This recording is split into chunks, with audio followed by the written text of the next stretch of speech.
Mesdames, Messieurs, bonjour et surtout merci d'être encore en direct sur Info TV dans le cadre de votre programme Espace Miné. Espace Miné, c'est de lundi à vendredi, 10h, 11h52. Nous balayons ce couloir en télévision. Je suis très heureux de vous retrouver ce matin. Comme vous le savez, je sors d'un congé pratiquement d'un mois. Pendant un mois, je n'étais pas là à cause d'une suspension.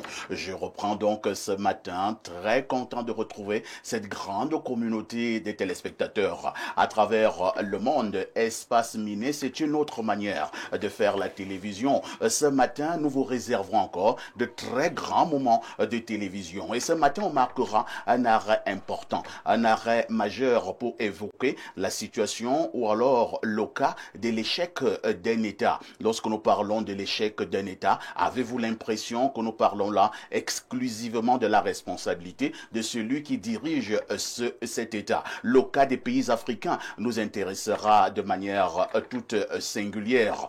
Toujours dans le cadre de cette production, ces rubriques sont restées les mêmes. On accueillera la très étincelante Claudia tout à l'heure pour une balade informationnelle au niveau des kiosques au Cameroun. La dénonciation vous sera également racontée tout à l'heure par Pierre Blériot-Onyamec, notre consultant. Votre fidélité continuera à nous honorer et surtout à nous booster, à nous donner le courage et surtout également de la détermination. Et si vous en avez convenance, nous allons accueillir ces invités qui nous accompagnent ce matin. Je commence par la très célèbre Mbiam Tangono, Antoinette, épouse Ekwan. Moi, je l'appelle toujours Madame Ekwan. Bienvenue au programme.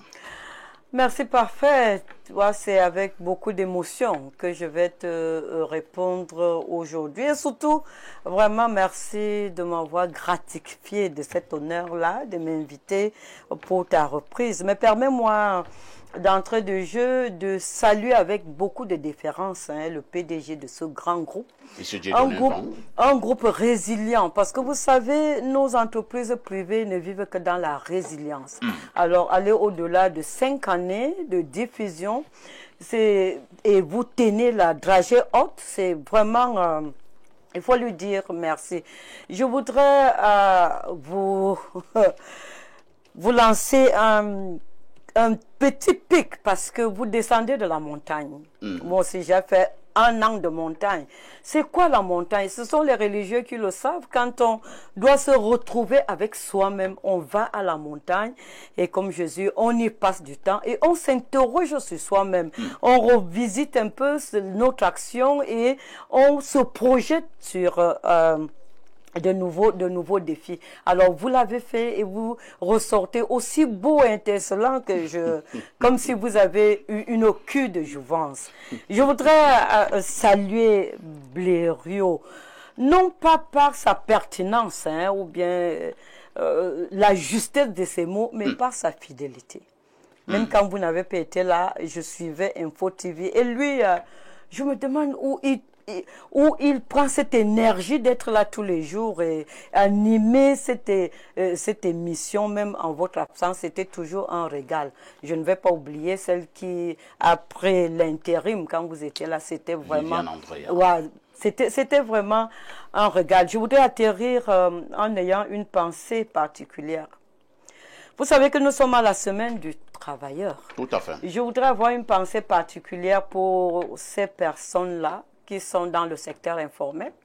Nous allons parler d'un sujet assez important, mais je voudrais déjà vous dire que notre économie est basée sur 90% d'informalité. Donc je pense à ce matin, à toutes ces personnes qui n'ont ni contrat de travail, ni sécurité sociale, qui ne savent même pas si demain ils peuvent manger. Donc, si je l'ai dit, merci encore de m'accueillir sur votre plateau. Merci, Madame Ekwan, pour tous ces mots, pour parler comme les autres, pour tous ces mots aimables à notre endroit. Merci. Je rappelle quand même, pour la culture générale de nos nombreux téléspectateurs, que vous arborez plusieurs casquettes. Vous êtes présidente de la Confédération camerounaise du travail, CCT en abrégé. Vous êtes par ailleurs coordinatrice du réseau syndical pour la promotion du leadership féminin. Vous êtes également coordinatrice du réseau national pour le travail domestique du Cameroun. Ouais. plusieurs casquettes pour Plusieurs une dame. casquettes. Il faut le faire. Ben, il faut le faire avec un peu d'organisation. Je pense que toutes les femmes peuvent le faire. J'invite d'ailleurs les femmes à en avoir plusieurs casquettes parce que nous gérons plusieurs difficultés dans nos ménages. Alors, nous pouvons le faire. Merci, Madame Ekouane. À côté de vous, Madame Ekouane, nous allons accueillir un vieux de la vieille de ce plateau. Il est enseignant d'université. Il s'agit du professeur Désiré Noubissier. Bonjour, professeur, et bienvenue au programme. Bonjour, Monsieur Parfaïssi, et merci pour cette invitation qui est significative parce que, qu'on le veut ou pas, l'histoire ne ment pas et l'histoire ne mentira pas. Chaque fois que vous avez eu à relancer vos programmes de manière naturelle, j'ai toujours été là. Aujourd'hui, je suis encore là. Je me souviens le 22 mai 2022 ou 23, quand vous lancez la première émission de Libre Expression, et j'étais là.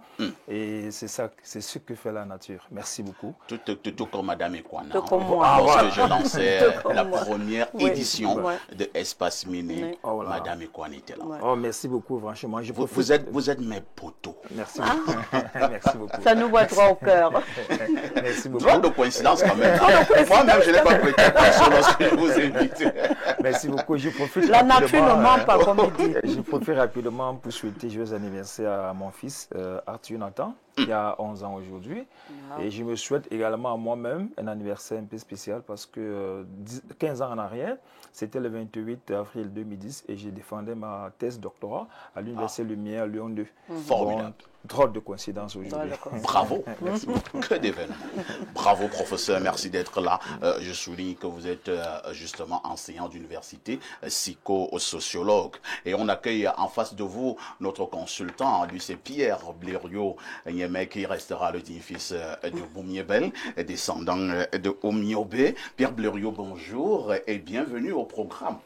Bonjour, parfait. Ici, moi, je crois que la joie que les autres expriment par des mots, moi, j'aimerais l'exprimer autrement. Ah bon? Oui. Ça veut dire qu'il y a une enveloppe. Ah oui, ça. Bon. Il y a une enveloppe là. Bon, j'aimerais vous faroter. Oh, en direct. Ça, c'est le farotage en direct. Voilà. Incroyable. Allez, moi. Ça fait 1. 2. Ça fait 2. Waouh. Ça fait 3. Ça fait 4. Waouh, ça, il faut assister Ça à fait ça. 5. Ça fait Ça fait 6. Ça fait 7. Ça fait 8. Ça fait 9. Ça fait 10. Waouh, bravo.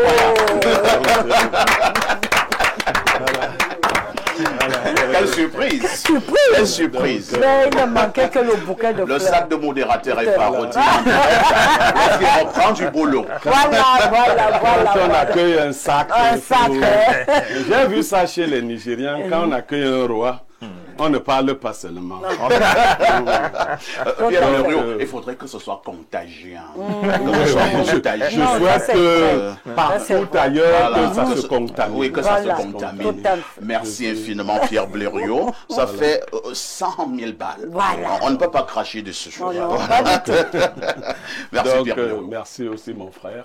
Vous savez, moi, mes messages sont toujours subliminaux. La fraternité est quelque chose de très profond. Il faut faire attention. Quand un frère traverse des moments difficiles, parce que être suspendu comme journaliste, présentateur d'émission, peut-être les autres viennent sur les plateaux, ils ne savent pas ce que c'est. C'est une vie qui s'arrête en fait. Et comme nous sommes dans un monde d'ingratitude, on vous oublie. C'est clair. Les gens ne vous appellent que lorsque vous pouvez leur rendre des services. C'est clair. Quand vous ne pouvez pas leur rendre des services, leur numéro ne passe plus. C'est pour dire à ceux qui ont oublié d'appeler parfait que appelez-le. Blériot, vous parlez la COP des blagues. Je ne blague Ce pas. matin, parce que depuis hier, on annonce le retour de Perfecto. Eh, Seigneur, la vie est terrible là. Blériot, je vais commencer à avoir des coups de fil ce matin. Bien sûr, je connais le monde. Je, Je ne vais blague. recommencer à avoir les coups de fil ce matin. Je Ces suis- personnes se reconnaissent. Hein. Je suis loin d'être un blagueur, tu me connais assez. Je ne blague pas, je sais comment ça se passe. Et je sais ce que c'est qu'un présentateur d'une telle acabit lorsqu'il n'est pas, Lorsqu'il n'est pas. en service. Ah ben, c'est beaucoup de choses. Et donc, je veux que ce soit contagieux. pour toutes ces personnes-là, qu'elles puissent aussi se rattraper si elles ne l'ont pas fait quand elles devaient le faire. Bon, quand je l'ai dit, si vous permettez... Oh oui, nous allons justement le permettre. J'aimerais souhaiter un joyeux anniversaire à une jeune femme. Je ne sais pas si la réalisation a pu caler sa photo. Elle s'appelle Hilary Na. C'est son nom, c'est son jour aujourd'hui. C'est elle là, vous voyez. Oui. Wow. Hilary Na. C'est la grande sœur d'une des jeunes collaboratrices de la maison. Donc, en son nom, je lui souhaite joyeux anniversaire. Je lui souhaite le meilleur. Je lui souhaite une protection divine parce que c'est cela dont elle a réellement besoin. Merci beaucoup. Pierre Blériot, vous allez donc garder le microphone, hein, comme d'habitude. Oui. Et c'est pour nous donner la première sagesse du jour pour Espace Miné saison 2. Alors, la première sagesse de ce jour de grand retour, c'est celle-ci. Si quelqu'un t'abandonne sa charge quand tu veux le soutenir, sache aussi qu'il t'écartera quand les fruits tomberont. On peut reprendre. Si quelqu'un t'abandonne sa charge quand tu veux le soutenir, sache aussi qu'il t'écartera quand les fruits tomberont. Ça veut dire quoi? Ça veut dire que celui qui ne participe pas lui-même quand on veut lui venir en aide, va tenter de s'accaparer le succès pour lequel il n'a pas œuvré. Vous voyez? J'espère que ce n'est pas ciblé, hein? Non, c'est pas ciblé. Vous voyez, vous envoyez par exemple votre enfant chez quelqu'un et vous ne faites plus rien.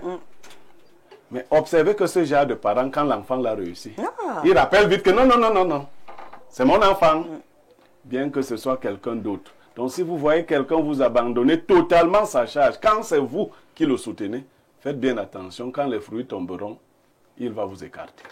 Merci pour ces éternelles sagesses matinales, Pierre Blériot. À côté de vous, nous accueillons une autre enseignante d'université. C'est donc encore une dame. Ça faisait très longtemps qu'elle n'était plus venue nous dire bonjour sur ce plateau. Hein. Professeure Cécile Dolizane Ebossé, bonjour et bienvenue au programme. Bonjour, bonjour à l'ensemble du panel. Bonjour aussi à des milliers, des millions, je ne sais pas moi combien, de téléspectateurs. Évidemment, je ne peux venir ici que lorsqu'on m'invite. Tout à fait. Et autre chose, j'ai beaucoup de responsabilités et plusieurs casquettes. Ce qui fait que pour joindre les deux bouts, c'est pas facile. Mais c'est toujours un plaisir d'être là, de voir tout le monde, des gens que j'ai pas vus depuis un certain moment. Je ne veux pas dire que si je m'amène ici, tu vas refuser. Pas du tout. Mais je dois accepter et je dois savoir qu'il faut que je sois invitée. Voilà. Je rappelle toujours pour la culture générale de nos téléspectateurs hein, que vous êtes professeur titulaire des universités, vous êtes chef de département littérature et civilisation africaine du côté de l'université de Yaoundé 1. Mais justement, c'est pour cela que ce mercredi, à l'occasion toujours de la journée mondiale du livre, nous allons présenter, c'est-à-dire que nous embrayons la littérature et les civilisations, et donc nous allons présenter le Mvet, un livre ouvert au monde. Le Mvet, c'est un instrument musical? C'est un instrument mystique, c'est un instrument musical, c'est un instrument de message codé, c'est un instrument rituel. Bref, c'est un tout. Le Mvet. Le Il Mvet. est bien connu au niveau de la région du sud du Cameroun hein, et même du côté du Gabon, du côté de la Guinée Le équatoriale. prof de vous le présenter quand même? La zone CEMAC est imprégnée du Mvet. Tout à fait. Le prof disait que ça sera présenté quand? Nous avons un étudiant qui vient de Saragosse, donc qui fait une thèse sur le VET, dont nous voulions qu'il nous présente ses travaux au département. Nous l'avons donc fait sous forme de séminaire avec nos yeux, c'est-à-dire François Bingono. Voilà. D'accord. Ce sera quand? Ouais. Mercredi à midi. À midi. Je vous aurais suggéré aussi quelqu'un qui aurait pu vous accompagner. Oui. Oui. Un certain Mathurin Mengele. Oui. En 1979, il faisait un DES Oui. intitulé mythe et idéologie dans le VET. Il n'y a pas de souci pour Voilà. Il n'y a pas de souci. En 79, Il n'y a pas de il y a souci. 46 ans, Oui. c'est un érudit du VET. Donc, c'est 46 ans d'expérience. D'accord. Merci Donc, il n'y a beaucoup. pas de hein. souci, s'il vous plaît. Je le ferai. Merci beaucoup, professeur Cécile Dolizane et Bossé d'être là également ce matin. Un autre professeur sera également au bout du fil tout à l'heure. Il s'agit du très célèbre professeur Jean Calvin à Bao-Yono qui interviendra à partir de 11h pour la problématique principale inscrite à l'ordre du jour. Une touche pour s'impose.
Claudia Ancha, bonjour.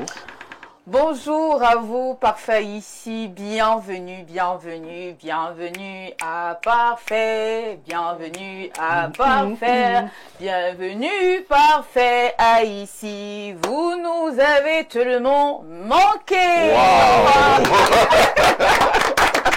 Quelle surprise, hein? Ah oui. Et ce n'est pas fini, Parfait ici, bon, Oui. c'est vrai que moi j'ai passé un week-end, j'étais un peu malade, mais demain j'ai promis. Il y aura vraiment de très très belles choses sur ce plateau demain. Préparez-vous, ça va aller très vite. Donc, toute cette semaine, il y aura de très très bonnes surprises. C'est enregistré, hein. Il faut aussi dire que la petite Claudia, vous m'avez aussi beaucoup manqué. Ah hein. oui, c'est vrai? Vous m'avez beaucoup manqué. De toutes les façons, lorsque la très étincelante Claudia nous retrouve sur ce plateau, sachez que nous devons déjà faire un petit tour au niveau des kiosques. Claudia, que disent les journaux? Parfait ici, voici donc les événements qui ont marqué l'actualité au Cameroun ces dernières 24 heures. À la une, ce 28 avril 2025, le tri hebdomadaire La Météo nous propose 3 actualités. Tout d'abord, Dieudonné Mbengue fait du comité central du RDPC sa grande une et nous fait savoir que les nouveaux promus sont à l'abattoir. Les détails sont à découvrir en page 4. Dans ce même journal, vous lirez l'actualité concernant la CAN 2025 et WAFCAN 2026. AGL est le partenaire logiciel officiel. Apprend-on. Et puis du côté de Douala, Blaise Moussa réhabilite un château d'eau de 1000 mètres cubes. Le tableau de rencontre en page 8. Le quotidien Info Matin nous présente des informations. La vitrine du journal nous amène du côté de Bipindi, Grand Zambie. L'on apprend ici que 600 000 tonnes de fer sont déjà prêts pour l'exportation. Au bas d'une de son journal, Dieudonné Mbengue passe cette information qui nous vient de la SNI. Yaou, Aïssatou, bientôt limogé. À l'approche des élections présidentielles, des manœuvres sont mises en place pour virer la DG, par ailleurs présidence nationale de l'OFRDPC. Nous restons en politique avec l'œil du Sahel qui s'intéresse également à la présidentielle 2025. On nous révèle ici que l'UNDP se trouve dans un dilemme, lequel vous découvrirez en page 7 du quotidien régional d'information du Nord Cameroun. Parmi les candidats en lice dans la course vers Etoudi, le quotidien Le Jour présente Maître Akeremouna. D'après Ahmed Mana, le candidat du parti Univers se trouve entre le désespoir et la résurrection. L'actualité en kiosque ce lundi matin, c'est aussi le baptême officiel du nouvel édifice de l'Assemblée nationale. Cameroun Tribune nous fait savoir que le bâtiment porte le nom de Palais des Verts Paul Biya, un nom pour l'histoire, indique Marie-Claire Nana. Les secrets d'État ne sont plus en sécurité. L'indépendant en kiosque ce matin explique. Il faut savoir que plusieurs chefs d'État ont été la cible logiciel espion installé sur leur téléphone portable compromettant les secrets d'État et la sécurité nationale. Alain Dieudonné Assim dévoile les mouchards invisibles. Concernant cette actualité liée à la protection des données personnelles, le Zénith donne son point de vue. Flash Ndiomo nous dit dans sa parution du jour qu'il s'agit probablement d'un manque de vision, de clairvoyance, mieux de compétences ou encore d'incompétence. Bien que bénéficiant chaque année d'un fonds spécial, les responsables du ministère des Postes et Télécommunications ont de la peine à réduire à leur simple expression les fléaux numériques qui minent l'espace cybernétique camerounais. En attendant de trouver des solutions, le tabloïd nous révèle que le pays est déjà entre les mains des pirates. Autre information à retenir ce premier jour de la semaine, expulsion des Camerounais en Guinée équatoriale. Yaoundé exige le respect, c'est l'information qui barre la une du quotidien Mutation. Je clôture cette revue de presse avec l'économie quotidien. Ici, on parle de la route Bogopousse. Thierry Ekouti nous laisse entendre que le Cameroun risque de perdre un financement de la BAD. Le tabloïd énumère les raisons en page 3. À l'origine de cette perte de financement, des retards enregistrés dans l'exécution de ce projet confié à 2 entreprises chinoises dans l'extrême nord par Faïssi.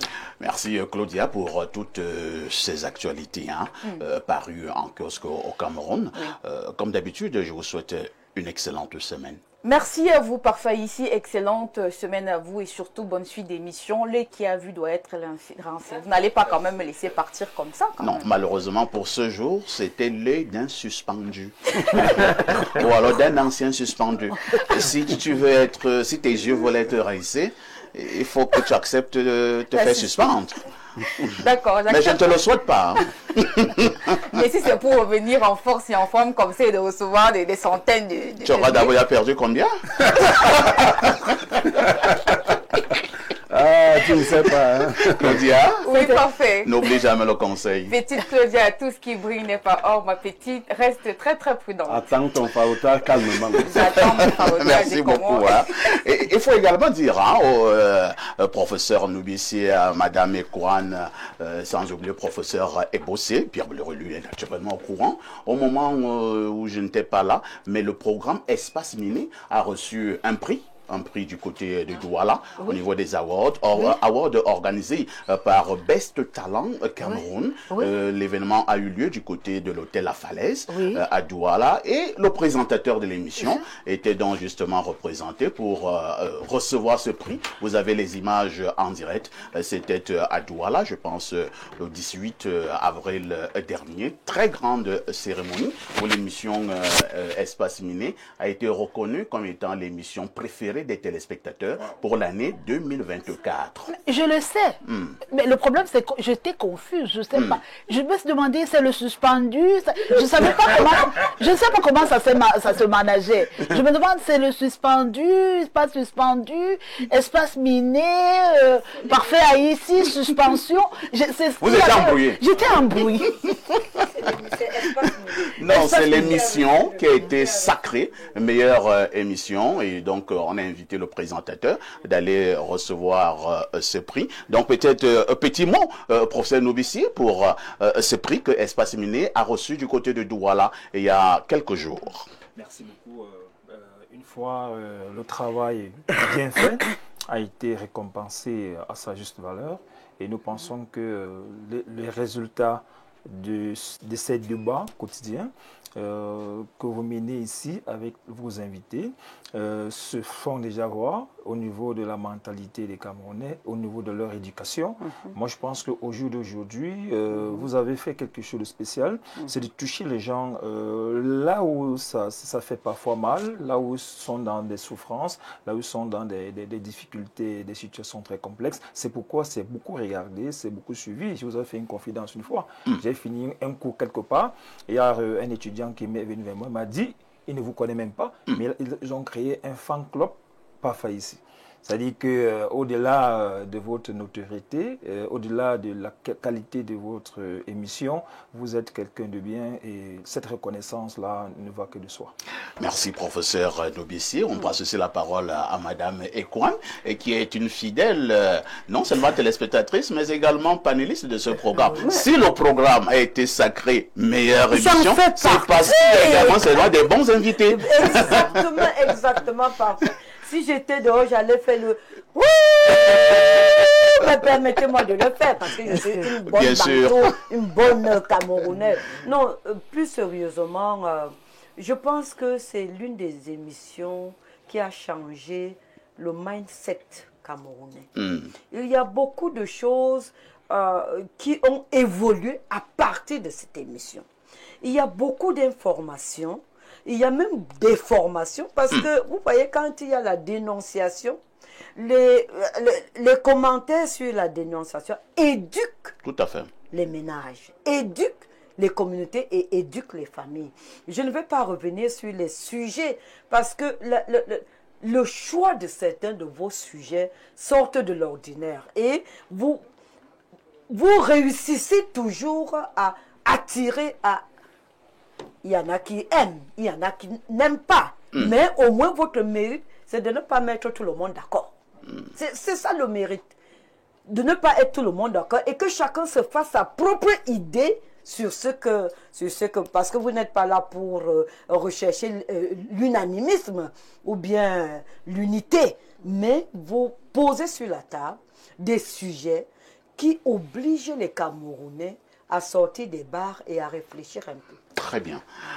Professeur Ebossé, votre mot pour l'émission Espace Miné? Vous savez que la contradiction est le moteur de la pensée. Tout à fait. Et que tout débat contradictoire amène les gens, n'est-ce pas, qu'on n'aime pas ou qu'on aime, à poser des bases. Et vous savez que les idées, on ne les met pas sur la table pour plaire. Alors, en même temps, il faut accepter la contradiction. Il faut accepter la multipolarité qui est d'ailleurs au cœur du monde aujourd'hui. Donc, c'est en même temps le rassemblement de ces divergences qui amène finalement à la convergence. Parce qu'on finit par accepter l'autre avec ses faiblesses, avec ses difficultés, et c'est ça aussi le vivre ensemble. Donc, Espace Miné, c'est la symbolique, c'est l'incarnation du vivre ensemble. Merci, professeur. Et comment ne pas passer la parole à notre consultant Pierre Blériot-Niémec. Ce n'est un secret pour personne. Espace Miné a pour socle Perfecto et Blériot. Je lui avais dit à une certaine époque, au Blériot, tu sais, on va faire un truc. Moi, je modère. Toi, tu analyses. Donc, Pierre Blériot, le travail que vous et moi nous abattons ici commence à porter des fruits. Non, je ne suis pas d'accord. Il commence par apporter des fruits. Il a toujours apporté. Il porte des fruits depuis longtemps. Certains mauvais yeux refusent de les voir. Les fruits sont là, ils sont abondants. Vous savez, vous avez eu une idée géniale. C'est les deux dames qui le disaient. Vous avez trouvé un concept qui résout des problèmes quotidiens. Les gens ne veulent pas les grandes théories, les gens veulent le quotidien, les problèmes là au quotidien. Voilà, comment on les résout? Vous avez un panel varié, toutes les tendances, toutes les sensibilités. Tout à fait. Vous êtes un modérateur qui a un truc particulier. Vous savez, je l'ai souvent dit, j'ai dit que vous devriez enseigner cela. Comment on fait pour faire passer l'information dans la bonne humeur et toutes ces autres choses? Parfait, nous sommes condamnés, vous et moi, à continuer de donner la bonne humeur aux gens. Que nous le voulions ou pas. Vous ne savez pas le bien que ça fait aux gens chez eux. Ils ne veulent pas savoir si tu as mangé, si tu n'as pas mangé. Ils savent qu'à 10 heures, parfait, ici ils sont types là. Ils vont nous apporter de la bonne humeur. C'est ça. Alors, nous nous surpassons tous les jours.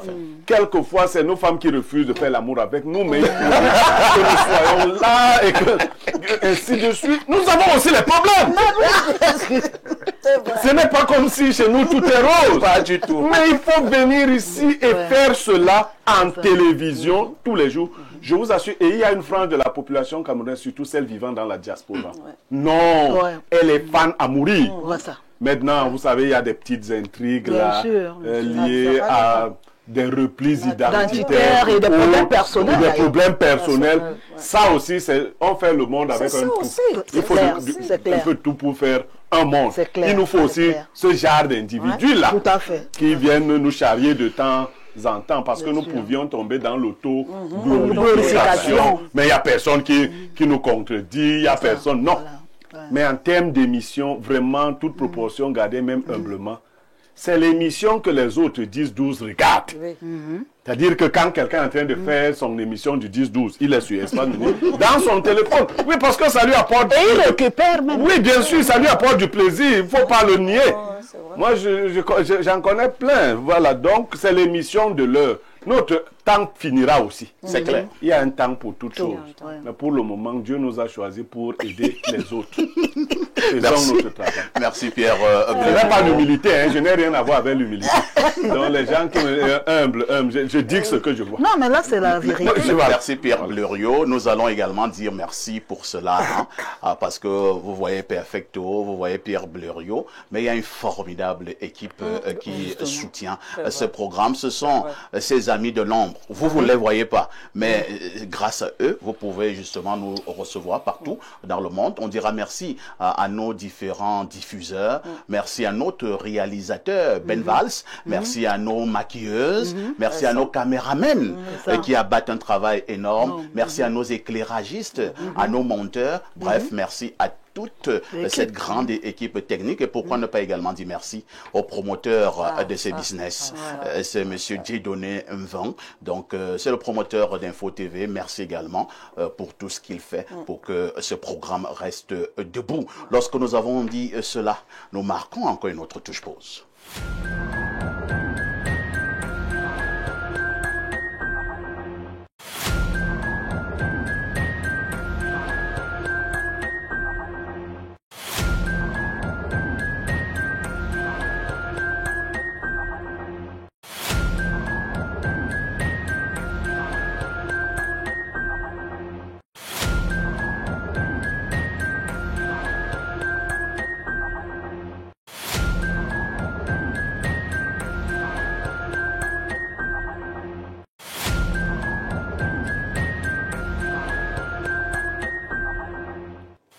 Nous allons repasser la parole à Pierre Blériot pour ces faits de société qui vous énervent.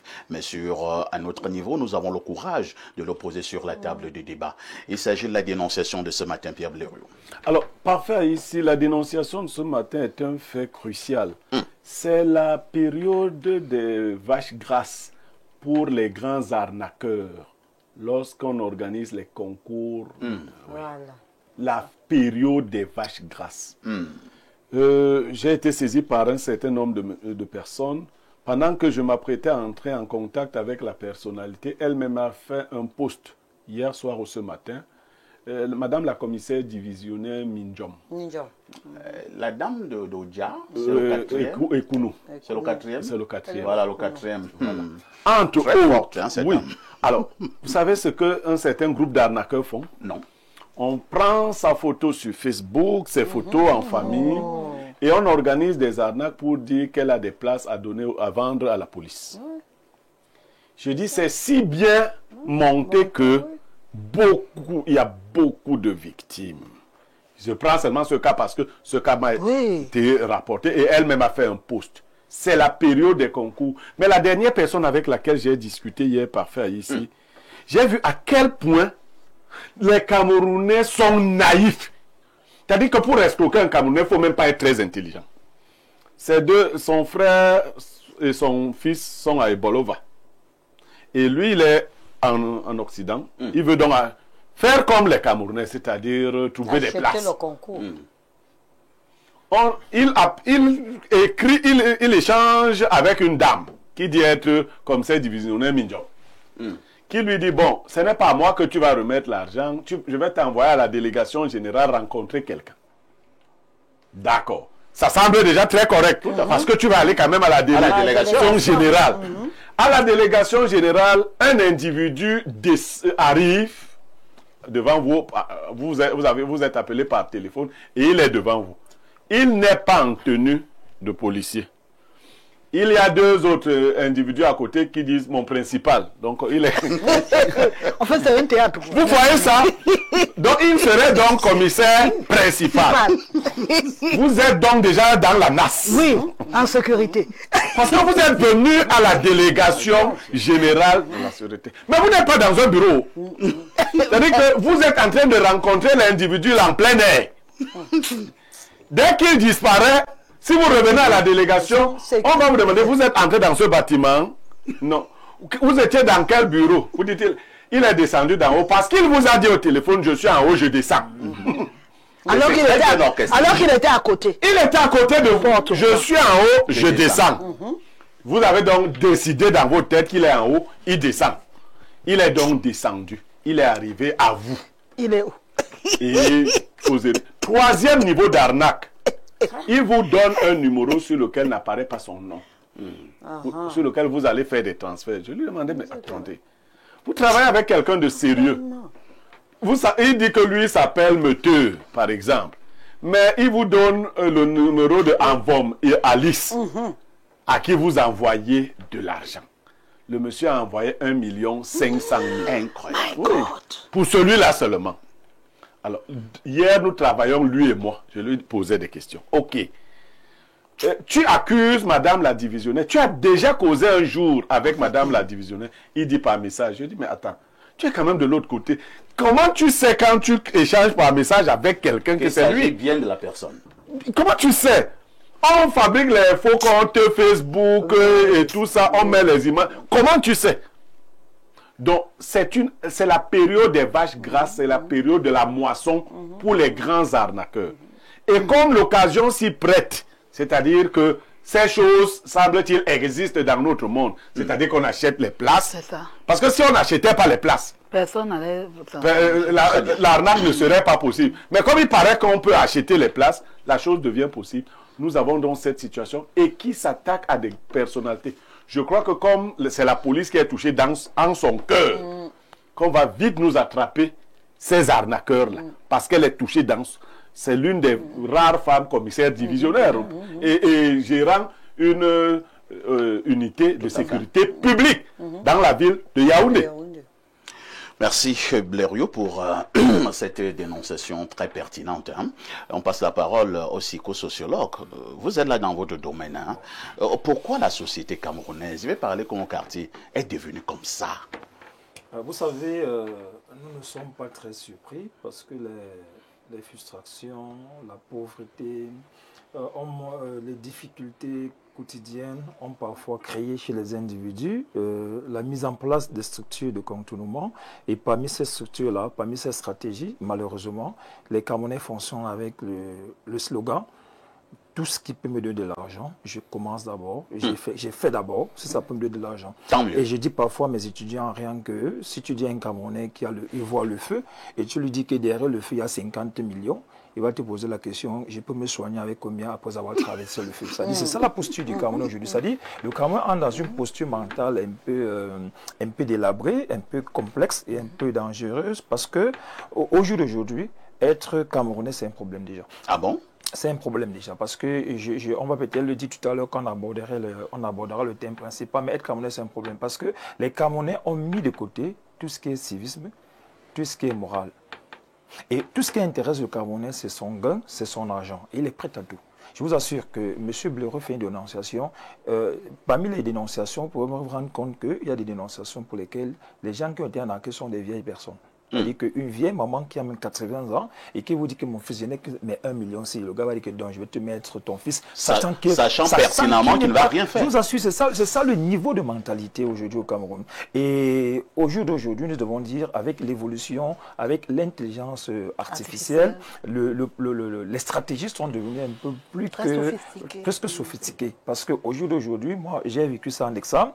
Il y a quelqu'un qui m'appelle avec le numéro d'un tonton personnel et il demande de l'argent. Et la voix, je vous assure, c'est sa voix. C'est-à-dire que quand vous répondez au coup de fil, vous êtes sûr que c'est la personne elle-même qui vous appelle. Maintenant, comme ce sont des gars qui sont très stratèges, ils vous disent que, bon voilà, tu fais comment? Il dit que oui. Même pour prendre psychologue, il dit, je lui dis, mais tu habites où?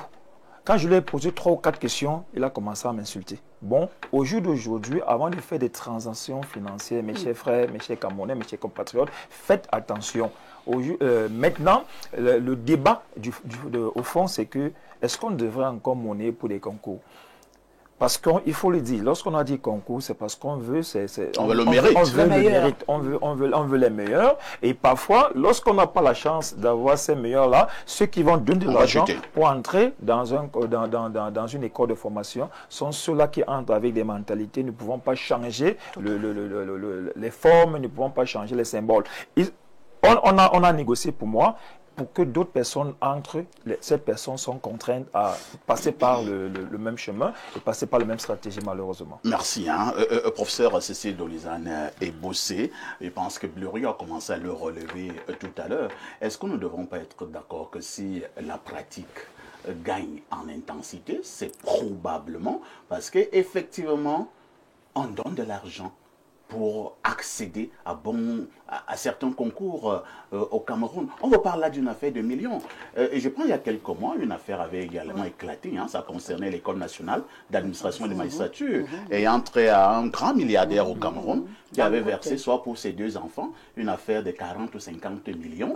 L'affaire a fait grand bruit, ainsi de suite. Et après, plus rien. Votre regard? Oui, moi je pense que c'est un problème de la mise à l'écart de la méritocratie. Parce que lorsqu'on dit un concours, ça veut dire qu'il y a compétition. Tout à fait. Ça veut dire que c'est celui qui court un peu plus que d'autres et que les autres doivent le rattraper.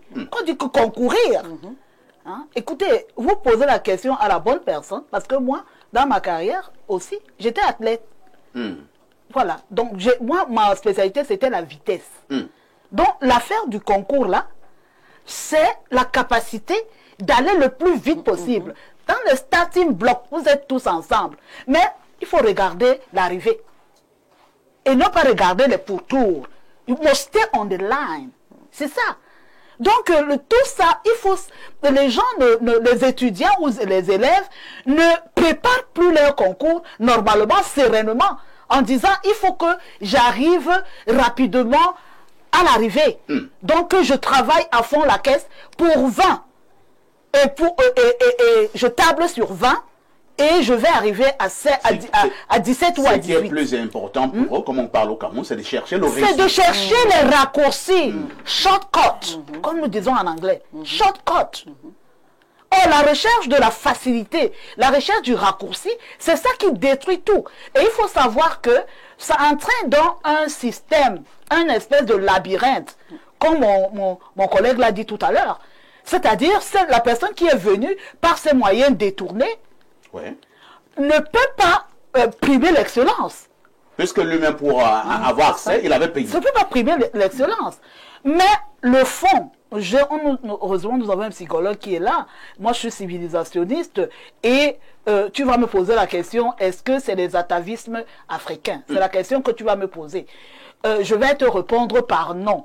Et je vais embrayer sur le psychologue pour dire que c'est plutôt psychologique, les comportements qu'aujourd'hui, nous avons intérêt à éradiquer si nous voulons véritablement être compétitifs dans le monde avec la globalisation. Très bien. Parce que, excuse-moi de le dire, tous les pays africains ne sont pas logés à cette enseigne. Pas du tout.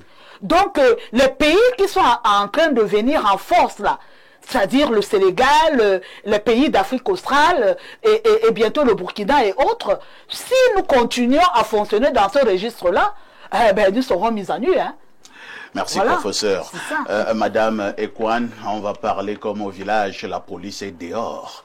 Ça veut dire ce que ça veut dire. Je pense que samedi, c'était pour ceux qui composaient pour le grade d'inspecteur de police. C'est leur concours a eu lieu samedi passé, il y a exactement 2 jours.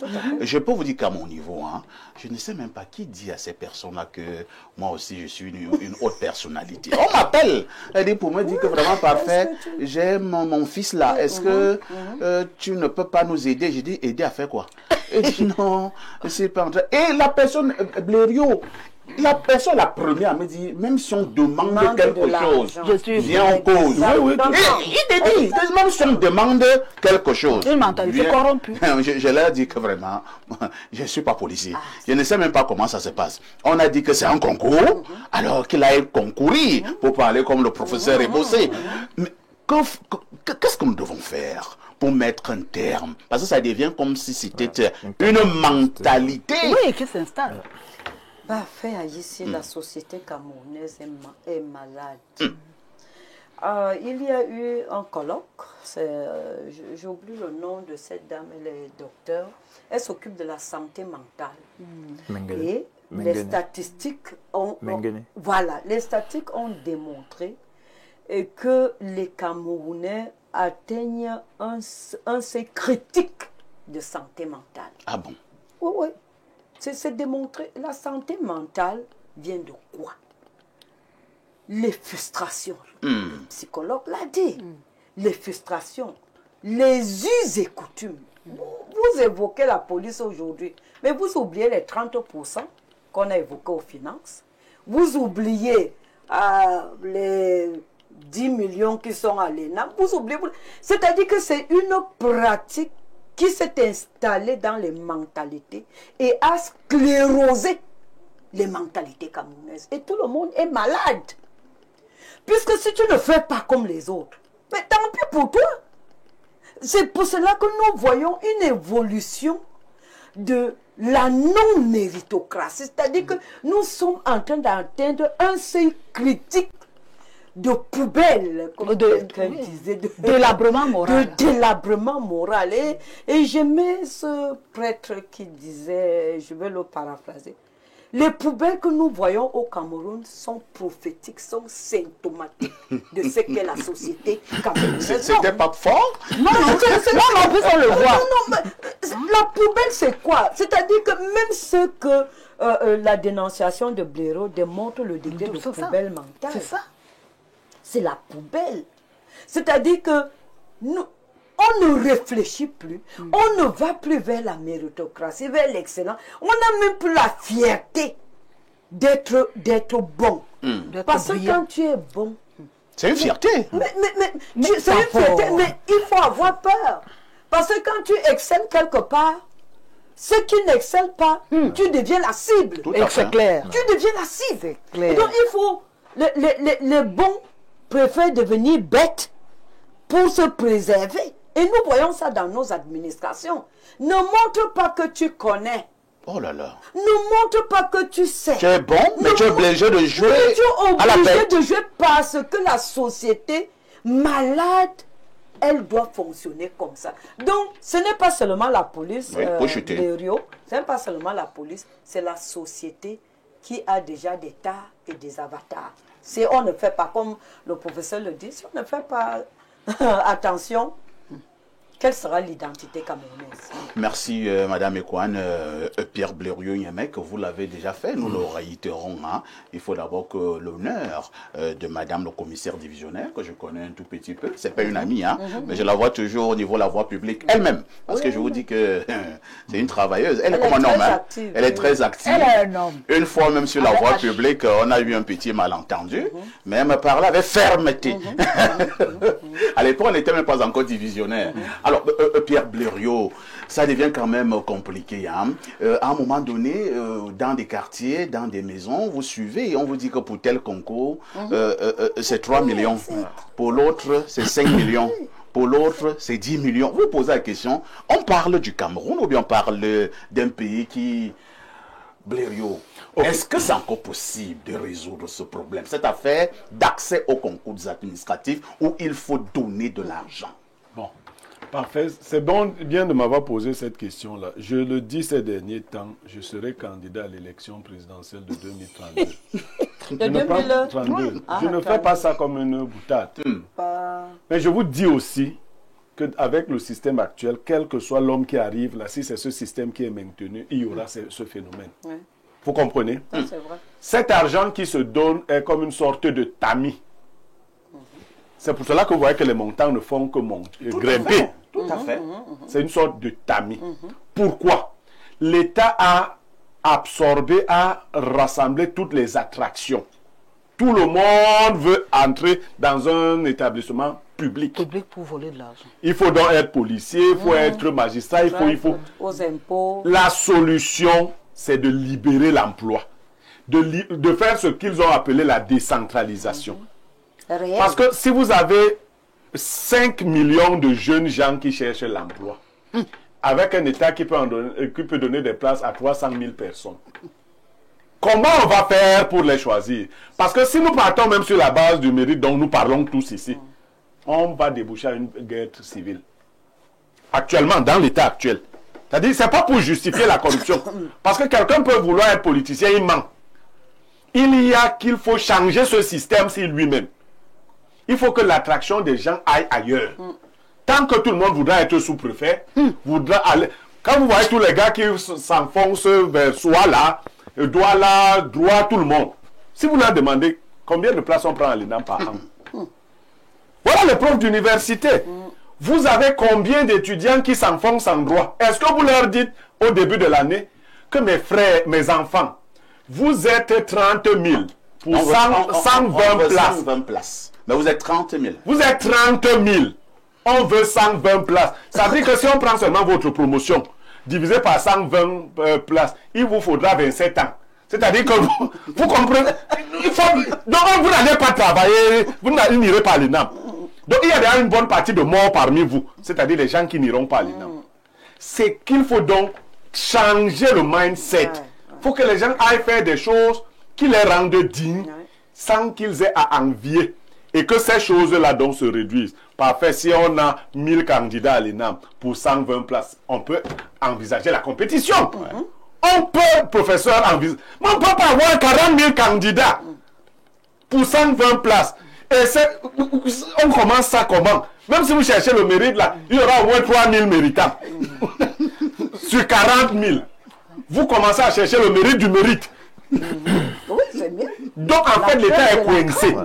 L'État, si vous voyez les jeunes Camerounais qui peuvent être policiers, ils dépassent de loin le nombre de candidats que vous demandez, qui ont toutes les aptitudes, que ce soit physique ou intellectuelles. Ils sont donc 1000 fois supérieurs au nombre. Qu'est-ce qu'on fait? Vous savez comment le corrompu ou le corrupteur vont raisonner? Ils vont vous dire que mais, aussi c'est des Camerounais. T'as même pas allé prendre les Tchadiens pour mettre à la police camerounaise. Sauf que ils nous ont motivés. Non. Pour qu'on comprenne que c'est eux. Non, il va falloir... Maintenant, ça va... Vous parliez de l'honorabilité de Madame Minjom, divisionnaire Minjom. Nous l'avons fait effectivement pour dire que ce n'est pas elle qui est derrière ces arnaques. Tout à fait. C'est un montage. Il faut éviter de mettre ces personnalités en avant, au devant de la scène. Dès qu'on vous dit un commissaire divisionnaire, que vous ne connaissez même pas, vous commencez à ramasser des choses. Vous commencez à fantasmer. Et les Camerounais sont courageux. Est-ce que vous savez qu'il y en a même qui ont fait des reconnaissances de dettes pour dire qu'ils vont mettre des gens dans telle école? C'est-à-dire, il écrit, je reconnais avoir perçu 2 millions du professeur et pour mettre ses 2 enfants. Il écrit ça. Mais il parlait du courage du professeur Doubissi. Le Camerounais finit de t'écrire ça, il s'en fout. Lui, il a déjà pris l'argent. Quand on ne va pas prendre ton enfant, tu vas lui faire quoi? Il commence à se dire que toi-même, professeur, tu auras honte d'aller montrer ça quelque part, que moi, me voici, comme tu as corrompu. Voilà. Vous voyez comment lui, il anticipe. Quand tu lui dis que tu avais fait une reconnaissance de dette, tu me vendais la maison. Je te dois quoi? Donc, voilà à quel point il faut revisiter l'État. Merci Bilerio. Lisons rapidement quelques messages de nos téléspectateurs. Bien le bonjour à tout le panel. Le Cameroun est gâté depuis, je fais la police depuis 2017, niveau CP. Rien, on ne réussit plus les concours au Cameroun. On achète ou bien si tu as la relation, ça passe. La vérité est bonne à dire. Alors, quand vous voyez donc il y a quelqu'un dans cette logique. Non. En même temps également, Bilerio dit non. Non. Moi-même, je ne suis pas très loin de là. Ne disons pas également que tous ceux qui ont réussi là ont aussi monnayé. Non. Alors, prenons un autre message très rapidement. J'ai vu un message du 213 ici. Ce sont nos amis de l'Algérie. Nous allons lire. Le 213, c'est l'Algérie. Alors...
toutes nos excuses pour cette légère coupure d'électricité.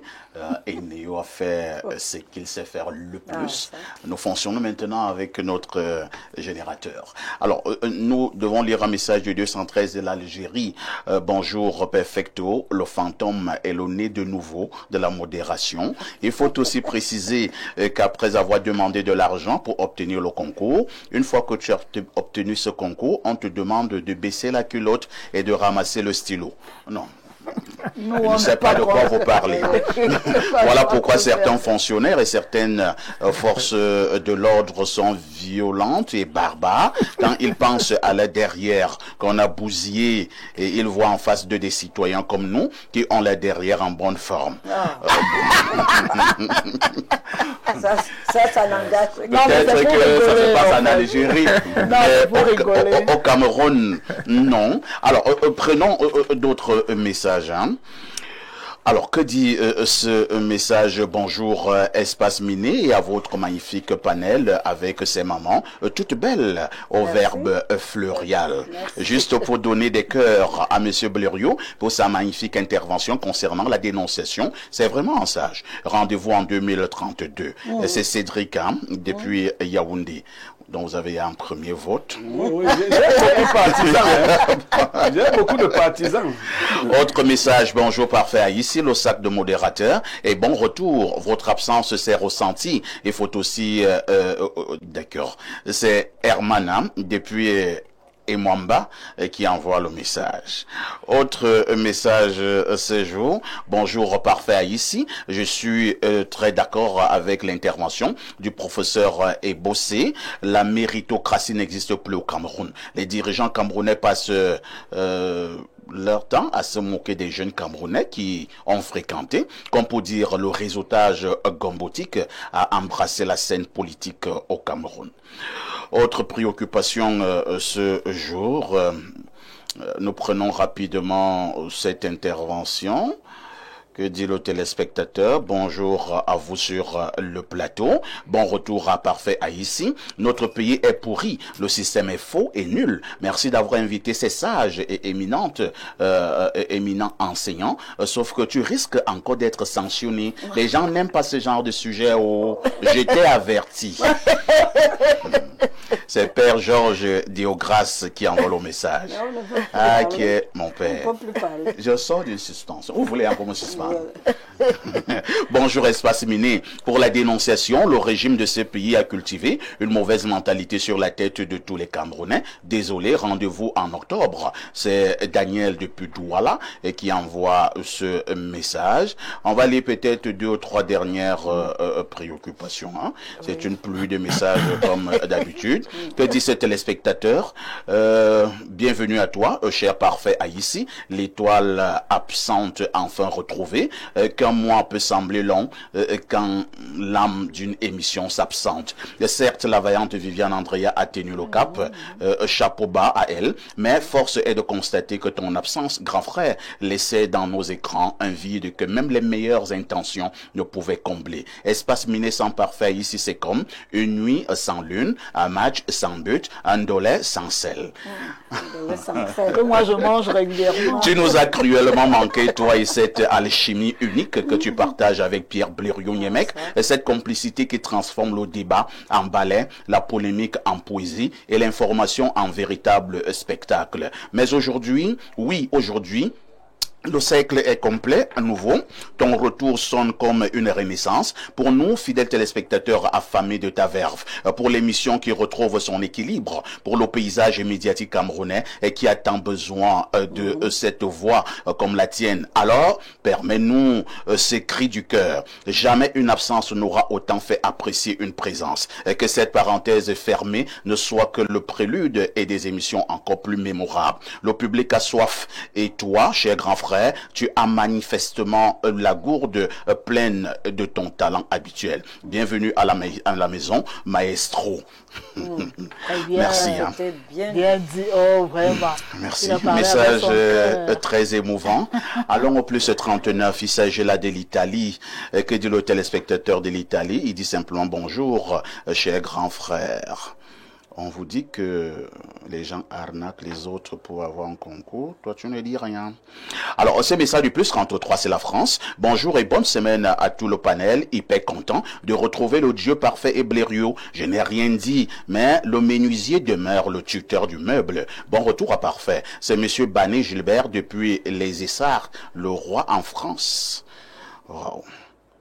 Trop de messages. Hein. Ouais. Alors, je lis du dernier. C'est ton début aujourd'hui. Le panel est complet avec le Francis Ngannou de la modération, le général de Gaulle Albert Einstein, le miniaturisé de Info TV, sans également oublier le consultant cyborg de Bomiebel, Albert Blériot-Yemek. Vraiment courage à vous pour la suite. C'est Mougan depuis Loum qui envoie ce message. Autre préoccupation. Bonjour, Espace Miné, grande est ma joie ce matin de revoir mon fils sur son trône de modérateur hors hiérarchique. Bienvenue à la maison, mon fils parfait ici. C'est Popo depuis un fou et qui envoie ce message. Autre préoccupation, bonjour à vous, grands frères.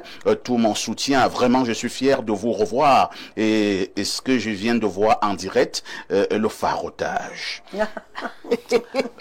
Non, vraiment parler de ne parlez pas du farotage. Quelqu'un dit ici, et qui le congé là t'a donné fière allure, hein? Parfait, j'ai dit ce que s'est passé. Je t'ai dit ce qui s'est passé à ton absence? Non, ne dis pas.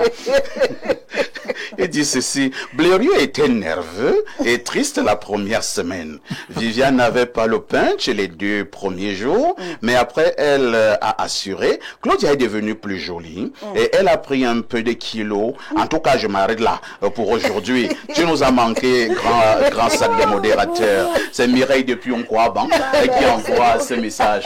Trop de messages. Hein. On ne peut pas lire tous ces messages-là. Mais nous marquons néanmoins une touche pause et on reviendra sur ce plateau pour la problématique principale inscrite à l'ordre du jour.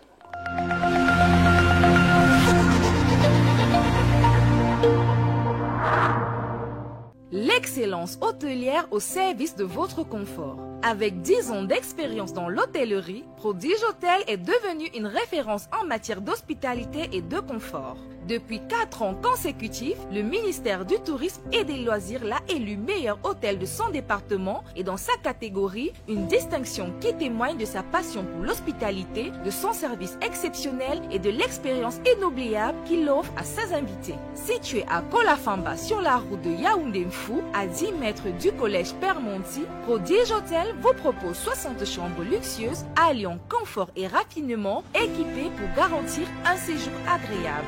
Pour vos séminaires et colloques, découvrez nos 6 salles de conférences modernes dotées des dernières technologies pour répondre à tous vos besoins professionnels. Nos restaurants en plein air, au bord de la piscine ou à l'intérieur, vous feront vivre une véritable expérience gastronomique offrant une cuisine raffinée à chaque instant. Profitez de nos nombreuses commodités, des salles de fête, esplanades, salles de sport, ainsi de bien-être et espaces de jeu pour enfants pour des moments de détente et de plaisir en famille ou seul.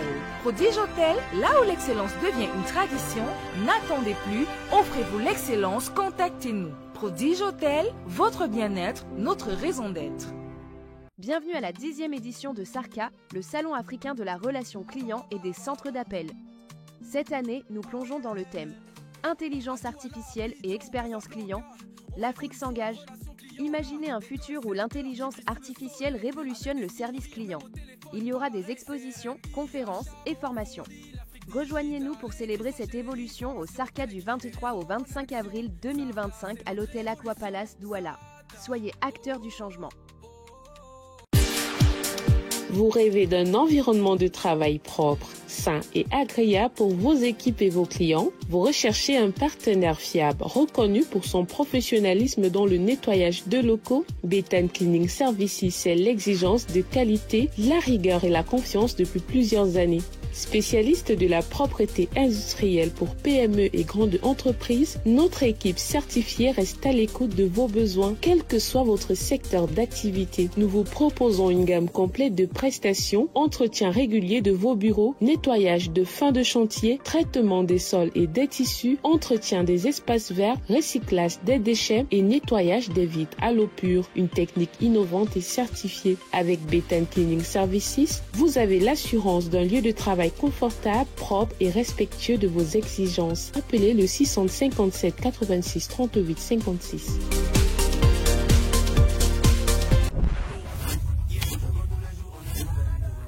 Comme moi, Paris c'est bête Momo. Chez BetMomo, ton premier pari est 100% remboursé. Inscris-toi vite sur www.betmomo.com, place ta mise et si ça ne rentre pas, on te rembourse intégralement. Joue l'esprit tranquille et profite du jeu. Offre soumise à condition. Renaprove offre Masso Acte 5. Nous sommes en plein cœur du marché SOS et nous sommes venus à la rencontre du bénéficiaire de 750 000 francs CFA lors de l'acte 4 de la Masso. C'est un boucher. Nous allons savoir ce qu'il en a fait des financements offerts par la mutuelle d'assistance et de solidarité. Je m'appelle Benja Méfire Jean-Claude. Ce financement a permis, 1, que j'augmente mon capital, et de 2, que j'envoie mes enfants à l'école, et de 3, pour que je me bâtis une belle maison dans mon village à Fouban. Moi-même, je prenais Masso comme les mises en scène. Mais quand moi j'ai gagné, j'ai vu que c'est du sérieux. Je les conseille, participer à Masso à 26 000 francs. Ce n'est pas du mensonge, c'est la vérité. Mesdames et messieurs, faites comme M. Méféré en faisant confiance à la mutuelle d'assistance et de solidarité de Renaprove SA. La longévité. Pour relever les défis qui attendent notre pays, les pouvoirs publics font de la gouvernance inclusive et participative une priorité. Depuis plus d'une décennie, le Salon de l'action gouvernementale SAGO, plateforme citoyenne de vulgarisation des politiques publiques, s'active pour contribuer à l'amélioration de la gestion des affaires de la cité. Au programme de chaque édition, des conférences publiques sectorielles diffusées en direct, des rencontres et une exposition de l'ensemble des administrations et des organisations du secteur privé. Le SAGO 2025 ouvre ses portes aux PME avec la mise en place du village de la consommation locale. Gouvernants et gouvernés, ne manquez pas la 14e édition du SAGO placée sous le thème « Le service public à l'épreuve de l'impératif de croissance économique du Cameroun » du 28 juin au 5 juillet 2025 sur l'esplanade de l'hôtel de ville de Yaoundé. Pour plus d'informations, contactez le cabinet événementiel Mon Communicateur, mandataire du gouvernement au 620 0021 95, 620 23 42 92 ou sur www.sego.cm. Salon de l'action gouvernementale, la vitrine du Cameroun.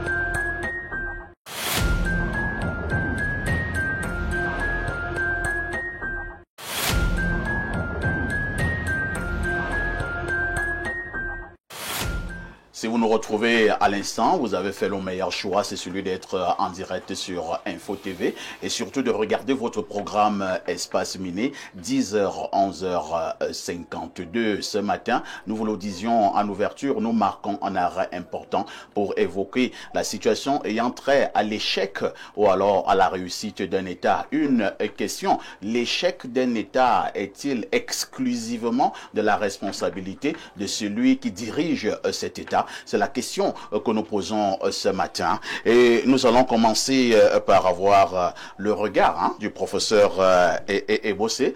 Professeur, lorsqu'on parle justement de l'échec ou alors de la réussite d'un État, selon vous, quel peut être le rôle de celui qui dirige cet État? C'est une très bonne question, c'est une très belle problématique parce qu'elle est pluridisciplinaire et elle permet à chacun justement de donner son point de vue. Précisément, tu es dans le rassemblement ce matin. Tout à fait. Voilà. Je l'ai toujours été. Donc, oui et non. Oui, parce que en structure de surface, c'est cette personne qui est devant. Et c'est cette personne qui a la responsabilité, n'est-ce pas, du peuple qu'on lui a confié le destin de la nation. Donc, cette personne doit s'arranger à trouver des gens qu'il faut à la place qu'il faut. Mais étant donné que l'erreur est humaine, c'est-à-dire que on peut connaître, comme nous disons dans nos familles, on peut avoir des enfants, mais on ne peut pas accoucher le cœur de l'enfant. Donc, on peut choisir des gens qui, à première vue, même au-delà de leur CV et de leur diplôme, peuvent te rassurer qu'ils vont faire le job. Mais nous, tu sais que nous sommes des garçons du café. On peut dire oui à la personne le matin et le soir faire autre chose. Donc, la personne ne sera pas derrière tout le monde pour demander que est-ce que tu dois faire ton job ce matin. Il y a la responsabilité individuelle et il y a la responsabilité collective. C'est-à-dire, dès lors qu'on me donne une mission, je dois l'assumer. Et si je ne peux pas, je dois avoir la culture de la démission en disant je ne peux pas.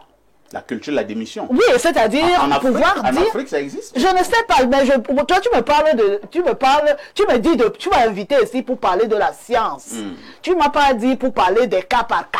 Pas du tout. Tu m'as dit de parler objectivement. Il y a un cas qui peut vous intéresser de manière particulière.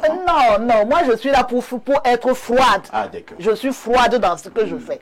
Donc, je tiens à dire que la personne qui peut pas assumer une responsabilité, puisqu'en principe, on doit l'appeler derrière pour lui dire, voilà, on te propose ceci, est-ce que tu peux faire le job? Bon, maintenant, il y a aussi les réalités du terrain. La personne peut penser pouvoir faire le job et se retrouver dans des pesanteurs socio-culturelles et socio-psychologiques. C'est-à-dire que le soir, on prend des banderoles, on dit oui, vive la fille Sawa qu'on vient de nommer. Et les gens des villageois commencent à venir te donner des cadeaux empoisonnés. Après, ils te tiennent. Tu le fais pour le travail de la République ou le travail de l'État.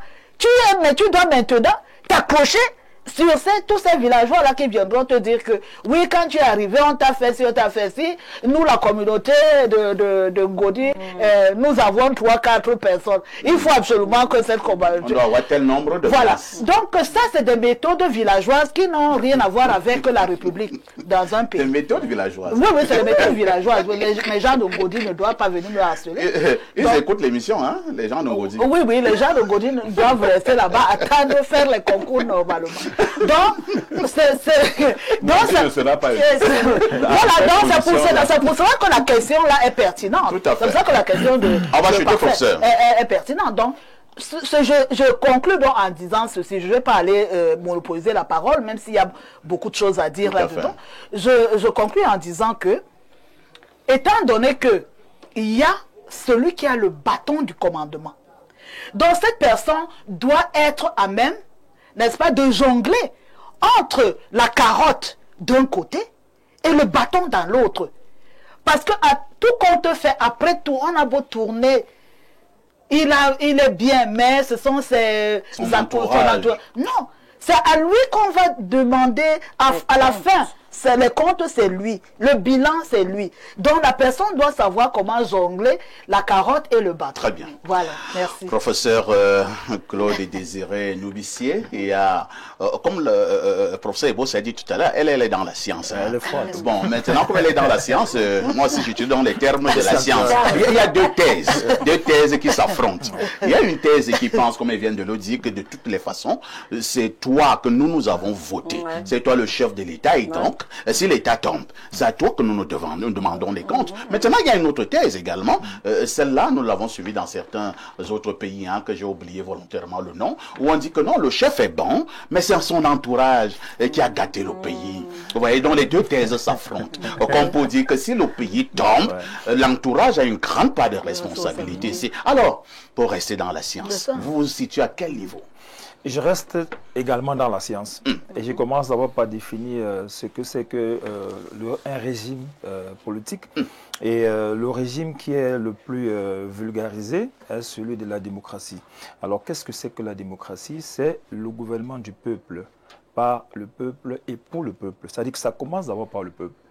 S'il y a un échec dans un pays, c'est d'abord le peuple. Pourquoi le peuple? Parce qu'il a fait un mauvais choix. C'est d'abord l'orientation. Parce qu'on commence par le peuple. Le peuple devrait faire un bon choix. Et ça question de la problématique de comment faire un bon choix. Le plus souvent, le professeur l'a dit, avec une autre orientation, le plus souvent, les choix sont fantaisistes. Les choix sont caricaturés par l'affinité et par les émotions et par les sentiments et par la proximité culturelle, la proximité environnementale. Ce n'est pas ça. Ça ne devrait pas être cela. On devrait choisir celui qui est capable de présider, c'est-à-dire de porter un destin collectif. Et lorsqu'on ne l'a pas fait, on devrait pouvoir le faire. Parce que c'est une obligation pour le peuple de choisir la bonne personne. Et nous constatons dans notre univers africain et aussi camerounais que le peuple semble savoir ce qu'il doit faire et fait le contraire. Et se plaint après. Bon, la question est au niveau de la base. Maintenant, au niveau de la personne choisie, c'est elle également. C'est-à-dire, c'est le président qui est le problème. Parce que lui, il est venu avec un programme fantaisiste. Un programme dont lui-même, il savait que ce n'était pas un très bon programme. Lui sait que ce n'est pas un programme, il apporte le programme et le peuple l'a élu à partir de ce programme. Et après, il est incapable de matérialiser le programme que lui-même, il a proposé au peuple. Ça montre que lui-même, il y a quelque chose dans ça, le président lui-même. Après, encore sur le peuple. Parce que si le peuple constate que le président, qui est venu avec des programmes fantaisistes, et il n'a pas réussi à les mettre sur pied, le peuple peut sanctionner. Le peuple devrait au niveau du vote. Le peuple devrait également sanctionner. Bon, au départ, c'est le peuple. Après, c'est le président et après encore, c'est le peuple. La conjoncture sociale camerounaise et africaine veut que, de plus en plus, nous n'avons même pas compris ce que c'est qu'un président. Moi, je me souviens, quand j'étais au lycée, je ne savais même pas quelles étaient les fonctions régaliennes d'un président. Les gens doivent savoir quelles sont les fonctions régaliennes d'un président. C'est le président qui est le meneur, celui qui est le leader. Chaque fois qu'il y a une difficulté, chaque fois qu'il y a obstacle, chaque fois qu'il y a défaillance, la première personne est indexée, c'est le président. Parce qu'en préparant votre émission, ça nous permet également de lire et de travailler. Il est le seul qui porte l'exclusivité sur le pouvoir exécutif. Bon, c'est lui qui fait l'exécution, celui qui indique le chemin à prendre. Bon, il n'y a personne d'autre que lui. Bon, curieusement, c'est le président. C'est lui parce que, bon, on peut le dire, là, il fait les mauvais choix. C'est le pouvoir exécutif. Maintenant, il y a également le peuple dans la dynamique que le peuple doit mettre en commun pour accompagner celui qu'il a choisi. Et c'est ce que disait le professeur aussi en d'autres termes. C'est-à-dire que le peuple te donne l'onction et ne te tient pas, ne t'encourage pas, ne t'aide pas à réaliser ce que tu veux. Parce que tu choisis parfois autour de toi les gens qui viennent là avec d'autres esprits. Et nos esprits sont parfois la jalousie, nos esprits sont parfois la haine gratuite. C'est ce que j'ai appelé le garçon de café. Voilà, nous sommes parfois dans cette tendance-là. Il y a des gens qui sont autour de vous là, mais ils ne veulent pas vous aider à réaliser votre projet. Tout à fait. Parce que c'est disent que, 1, vous allez laisser votre nom dans l'histoire, et c'est disent que 2, vous avez des chances d'être réélus pour les prochaines fois. Bon, pour dire simplement que dans le contexte aujourd'hui, la population doit comprendre ce que c'est que voter, ce que c'est que choisir. Le peuple commence. Le peuple donne l'onction et le peuple doit encadrer celui à qui il a donné l'onction pour que l'échec ne soit plus envisageable. Parce que c'est même ça devient même irréaliste que d'avoir un président qui échoue, si et seulement s'il a reçu l'onction de son peuple. Merci, professeur Noubissé, pour ce regard, tout en rappelant à notre réalisation qu'il est déjà possible de nous mettre en contact avec le professeur Jean-Calvin Abaoyono, qui devra également donner son point de vue. Madame Ekwan, parlons des citoyens, que nous les autres aussi appeler le peuple. Quand vous êtes comme dans un pays où vous arrivez dans des ministères, chacun fait comme il veut, la corruption est devenue quelque chose de bien. On enseigne même cela à ses enfants. Quand vous allez à l'université, ça tombe bien. Il y a les professeurs d'université sur ce plateau. Ce sont les notes sexuellement transmissibles. Est-ce que c'est toujours le président? Lorsque vous allez... de notes sexuellement, est-ce que les femmes font aussi ça? Oui, bien sûr. Les notes sexuellement transmissibles. Bon, là, je ne sais pas. Le professeur femme, non. Le professeur, moi, c'est pas nous dire. Alors, en fait, Madame Ekwan, je voudrais simplement dire que est-ce que chacun, au niveau où il se trouve, ne devrait pas faire un effort d'élever le pays? Ben, parfait, tu m'obliges à répondre oui, mais je vais répondre avec beaucoup de recul. Parce que quand j'ai lu ta thématique, il y a ce mot uniquement qui m'a mal à l'aise. Parce que tu aurais pu dire, est-ce que l'échec d'un pays relève du président de la République? Tout le monde allait dire oui. Surtout pas. Mais quand tu dis uniquement, ça veut dire qu'il nous faut faire une digression. Non.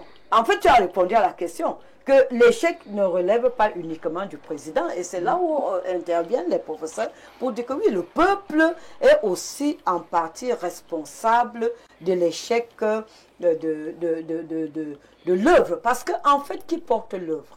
C'est le président qui donne le là, qui donne le ton. Mais est-ce qu'il peut mettre en musique tout seul le ton qu'il a donné? C'est justement, il doit être soutenu justement par le peuple. Est-ce que c'est le président qui va venir dans les ministères, arriver à 7h30 et repartir à 15h30? Est-ce que c'est le président, nous parlons par exemple de la décentralisation, d'un certain nombre de piliers de développement. Est-ce que c'est le président de manière pratique ou de manière pragmatique qui va venir mettre cela en œuvre? Non, il a donné le ton, il a donné la vision, il a donné la direction. Maintenant, cette direction, il ne peut pas être seul à porter la direction. Il faut qu'il se fasse accompagner. Maintenant, si c'est l'échec, l'échec lui revient uniquement. Je suis catégorique. Ah bon? Oui. Lorsque les gens ont passé le temps, par exemple, dans certains États, à piller, est-ce que ces gens l'ont pillé avec le chef de l'État? Mais je dis, l'échec, s'il y a échec dans une nation, c'est celui qui a donné le là. Parce que le professeur l'a dit, il a toute la puissance, le pouvoir de l'exécution. Viens m'accompagner, parce que j'ai un programme à dérouler. Accompagne-moi dans ce programme. Et je constate un moment que tu ne m'accompagnes pas comme je veux dans ce programme. Je te mets de côté. C'est pour ça que je dois manier la carotte et le bâton. C'est-à-dire que, en fait, je ne devrais pas arriver à l'échec. Non, on ne peut pas dire que l'échec d'un pays, on ne devrait pas arriver à l'échec parce que la personne qui a la vision peut corriger la vision à tout moment et prendre des personnes qui accompagnent cette vision. Donc, trouver des gens qui font ce qu'ils veulent, comme ils veulent, dans des hôpitaux, dans des ministères, ça veut dire qu'il y a quelque chose qui ne va pas dans la vision qui a été donnée. Moi, je dois réussir. Moi, président de la République, je dois réussir. Et si tu ne me permets pas de réussir, je te mets de côté. Parce qu'au finish, c'est moi qu'on va juger. C'est pour cela que je dis, l'échec lui revient. Parce qu'en fait, c'est lui qu'on juge, ce n'est pas le peuple. Merci, Madame Ekwan.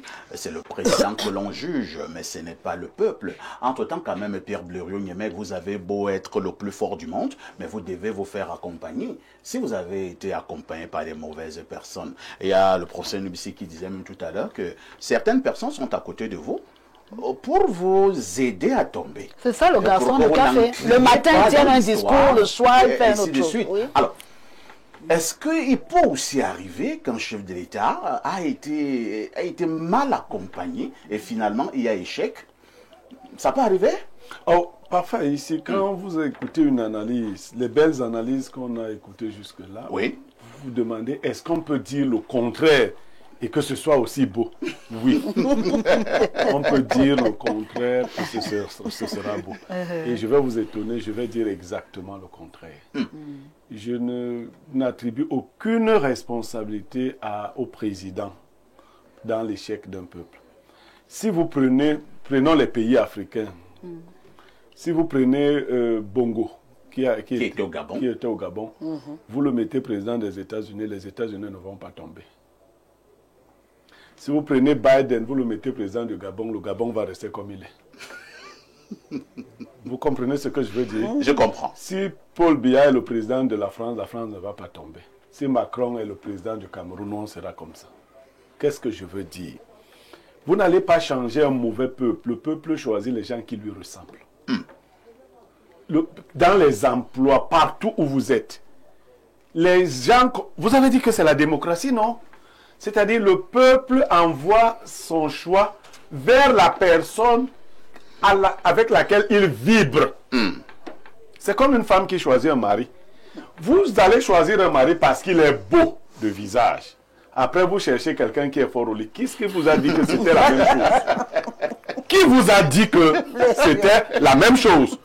On peut être beau au visage et faible au lit. Donc, comme on peut être bon au lit et voilà. Donc, il faut d'abord savoir ce que vous voulez. Il ne faut pas seulement choisir les choses. Tu choisis donc. Nous, par exemple, on a choisi un président à un moment donné. Et quel était ce qu'on disait? Chaud, chaud, chaud, chaud. Paul Biya, chaud gars. Toutes les femmes étaient contentes. Tout le monde, on ne racontait que sa beauté. Vous voyez, le peuple camerounais voulait un président beau. Ouais. J'ai entendu... C'est vrai qu'il était beau. J'ai entendu un journaliste dire dernièrement qu'on ne peut pas choisir un président laid. Bon, ça veut dire que si c'est ça notre façon de voir les choses. La priorité. La personne va donc nous conduire dans toute sa beauté et avec toutes les conséquences que cela peut avoir. Au Cameroun, par exemple, nous avons un niveau de conscience très bas. Si vous dites même aux étudiants, choisissez votre chef de département. Vous savez, les étudiants du Cameroun auront tendance à choisir le professeur qui leur donne les meilleures notes. C'est ça. C'est-à-dire que voilà leur réflexe. Lui, il corrige très tendrement. On n'a jamais moins de 9 avec lui. Quand tu as une très mauvaise note, tu as 9. Tu as 9 forts. C'est lui qu'on va choisir. Mais est-ce que les étudiants se disent que pour avoir un bon chef de département, on a besoin de quelqu'un de telle stature? Ainsi, quelqu'un qui... Madame le professeur Bossé disait, vous venez la voir étant de la communauté Gaudi, elle vous dit non, c'est pas ça. Mais on ne viendra plus la voir. On viendra voir un gars de la même communauté qui fait dans ces pratiques-là. C'est lui qu'on va propulser. Regardez. Et qu'on va même présenter comme étant le meilleur. Voilà, qui sont les élites que notre peuple propulse. C'est ceux qui font dans le faux. Et c'est... Alors, quand vous propulsez quelqu'un qui fait dans le faux, si on dit à la communauté Bassa, choisissez-vous un leader qui va diriger les Bassa. Vous savez quels sont les critères que les Bassa vont choisir? Non. Ah ben, si tu joues bien au football, si tu prends des choses comme ça, c'est-à-dire, il y aura des choses. Et après, on va commencer à attendre que dans le même temps, tu sois quelqu'un de moralement très rigoureux, très intelligent et tout et tout. C'est-à-dire, on va attendre les vrais résultats ayant fait le mauvais choix de départ. Donc, moi, j'ai dit que les peuples méritent leurs dirigeants. Il n'y a donc pas d'échec des dirigeants parce qu'ils sont l'émanation de la volonté de leur peuple. Moi, j'aime, par exemple, notre pays. Il y a un monument, j'aime le Cameroun, mon beau pays. J'aime mon beau pays, le Cameroun. C'est-à-dire que nous, on pense que le Cameroun est beau. Dès que tu as tu dis que le Cameroun est beau. Dès que tu as quitté le monument, là, tu commences à monter à SNI. Tu vois que ce n'est pas beau, mais tu continues de dire, j'aime mon pays, le Cameroun, mon beau pays. Donc, notre peuple a bien tout ce qu'il mérite, et c'est ça qui lui correspond. Donc, autre chose, là, vous venez avec quelqu'un de plus correct, le peuple va le rejeter, va dire, il ne nous ressemble pas. Voilà celui qui nous ressemble. Merci Pierre Blériot pour votre regard. Nous partons encore du côté de la messagerie. Bonjour Parfait, bonjour le panel. Madame Barkwana, bon retour. Je viens de pleurer d'émotion en rapport au geste ô combien louable de Pierre Blériot. C'est un ami fidèle, un vrai. Dites-lui que je l'aime. Je l'aime comme la grande sœur que je suis. Ne change surtout pas. Tu n'es même pas prêt de changer. C'est Nathalie depuis la Cité Verte. Non, moi, j'ai pas peur de ma grande sœur. Hein. Pourquoi Nathalie est précise comme la grande sœur qu'elle est? Nathalie a peur de quoi? Qu'elle n'est pas une fille, me balconne, a-t-elle peur? Voilà. Mais Berton, ne m'ont pas encore bloqué là-bas. Voilà. Alors, on prend d'autres messages. Hein. Prenons rapidement celui-ci. C'est Elvis Amarois qui écrit « Bonjour, parfait Haïti, sans nuancer au Cameroun. L'échec du pays est essentiellement l'œuvre du président. » C'est vrai que notre problématique ne porte pas sur un pays sur précis. le Cameroun. Hein. Voilà. Vraiment, Nous faisons, les professeurs disent qu'ils sont dans la science. Oui. On n'a pas d'amalgame. Voilà. Une analyse holistique. Voilà. Pas dans l'analyse camerounaise. On sait que le contexte est bizarre. Alors, on prend un autre message. Hein. Celui-là, je pense qu'il nous vient des États-Unis. Pardon. Bonjour au sac de modérateur et à son riche panel. Ça fait beaucoup plaisir de te revoir, surtout que je me voyais déjà ruiné comme prince aimé avec la ravissante Viviane. Concernant la dénonciation du jour, j'inviterai bien les gens de la diaspora de ne plus encourager la médiocrité. Effectivement, il faut d'abord soigner la maladie. Une fois de plus encouragé, 2032, toutes ces mentalités seront éradiquées. Merci et bonne suite des mission. Alors, je vais chercher des messages où on parle de la problématique du jour. Alors, nous prenons celui-ci, hein, que dit ce téléspectateur. Alors, petit problème là. Je dois quand même prendre ce message. Hein. Bon, je pense que c'est fait. Hein. Nous allons le prendre. Quelques petits soucis. Je recommence par le professeur Bossé. Professeur, n'avez-vous pas l'impression que dans certains corps de métier, lorsque nous parlons de l'échec ou de la réussite d'un État, ces corps de métier-là jouent un rôle essentiel? Je voulais justement parler du corps de métier de l'enseignement. L'enseignement dans un État n'est-il pas important au point où ces enseignants peuvent faire basculer un État ou alors ils peuvent faire émerger un État? Oui, l'éducation et la santé sont au cœur d'un État. C'est-à-dire il faut avoir un corps sain, dans un esprit sain. Tout à fait. Donc, les programmes mis en place sont importants.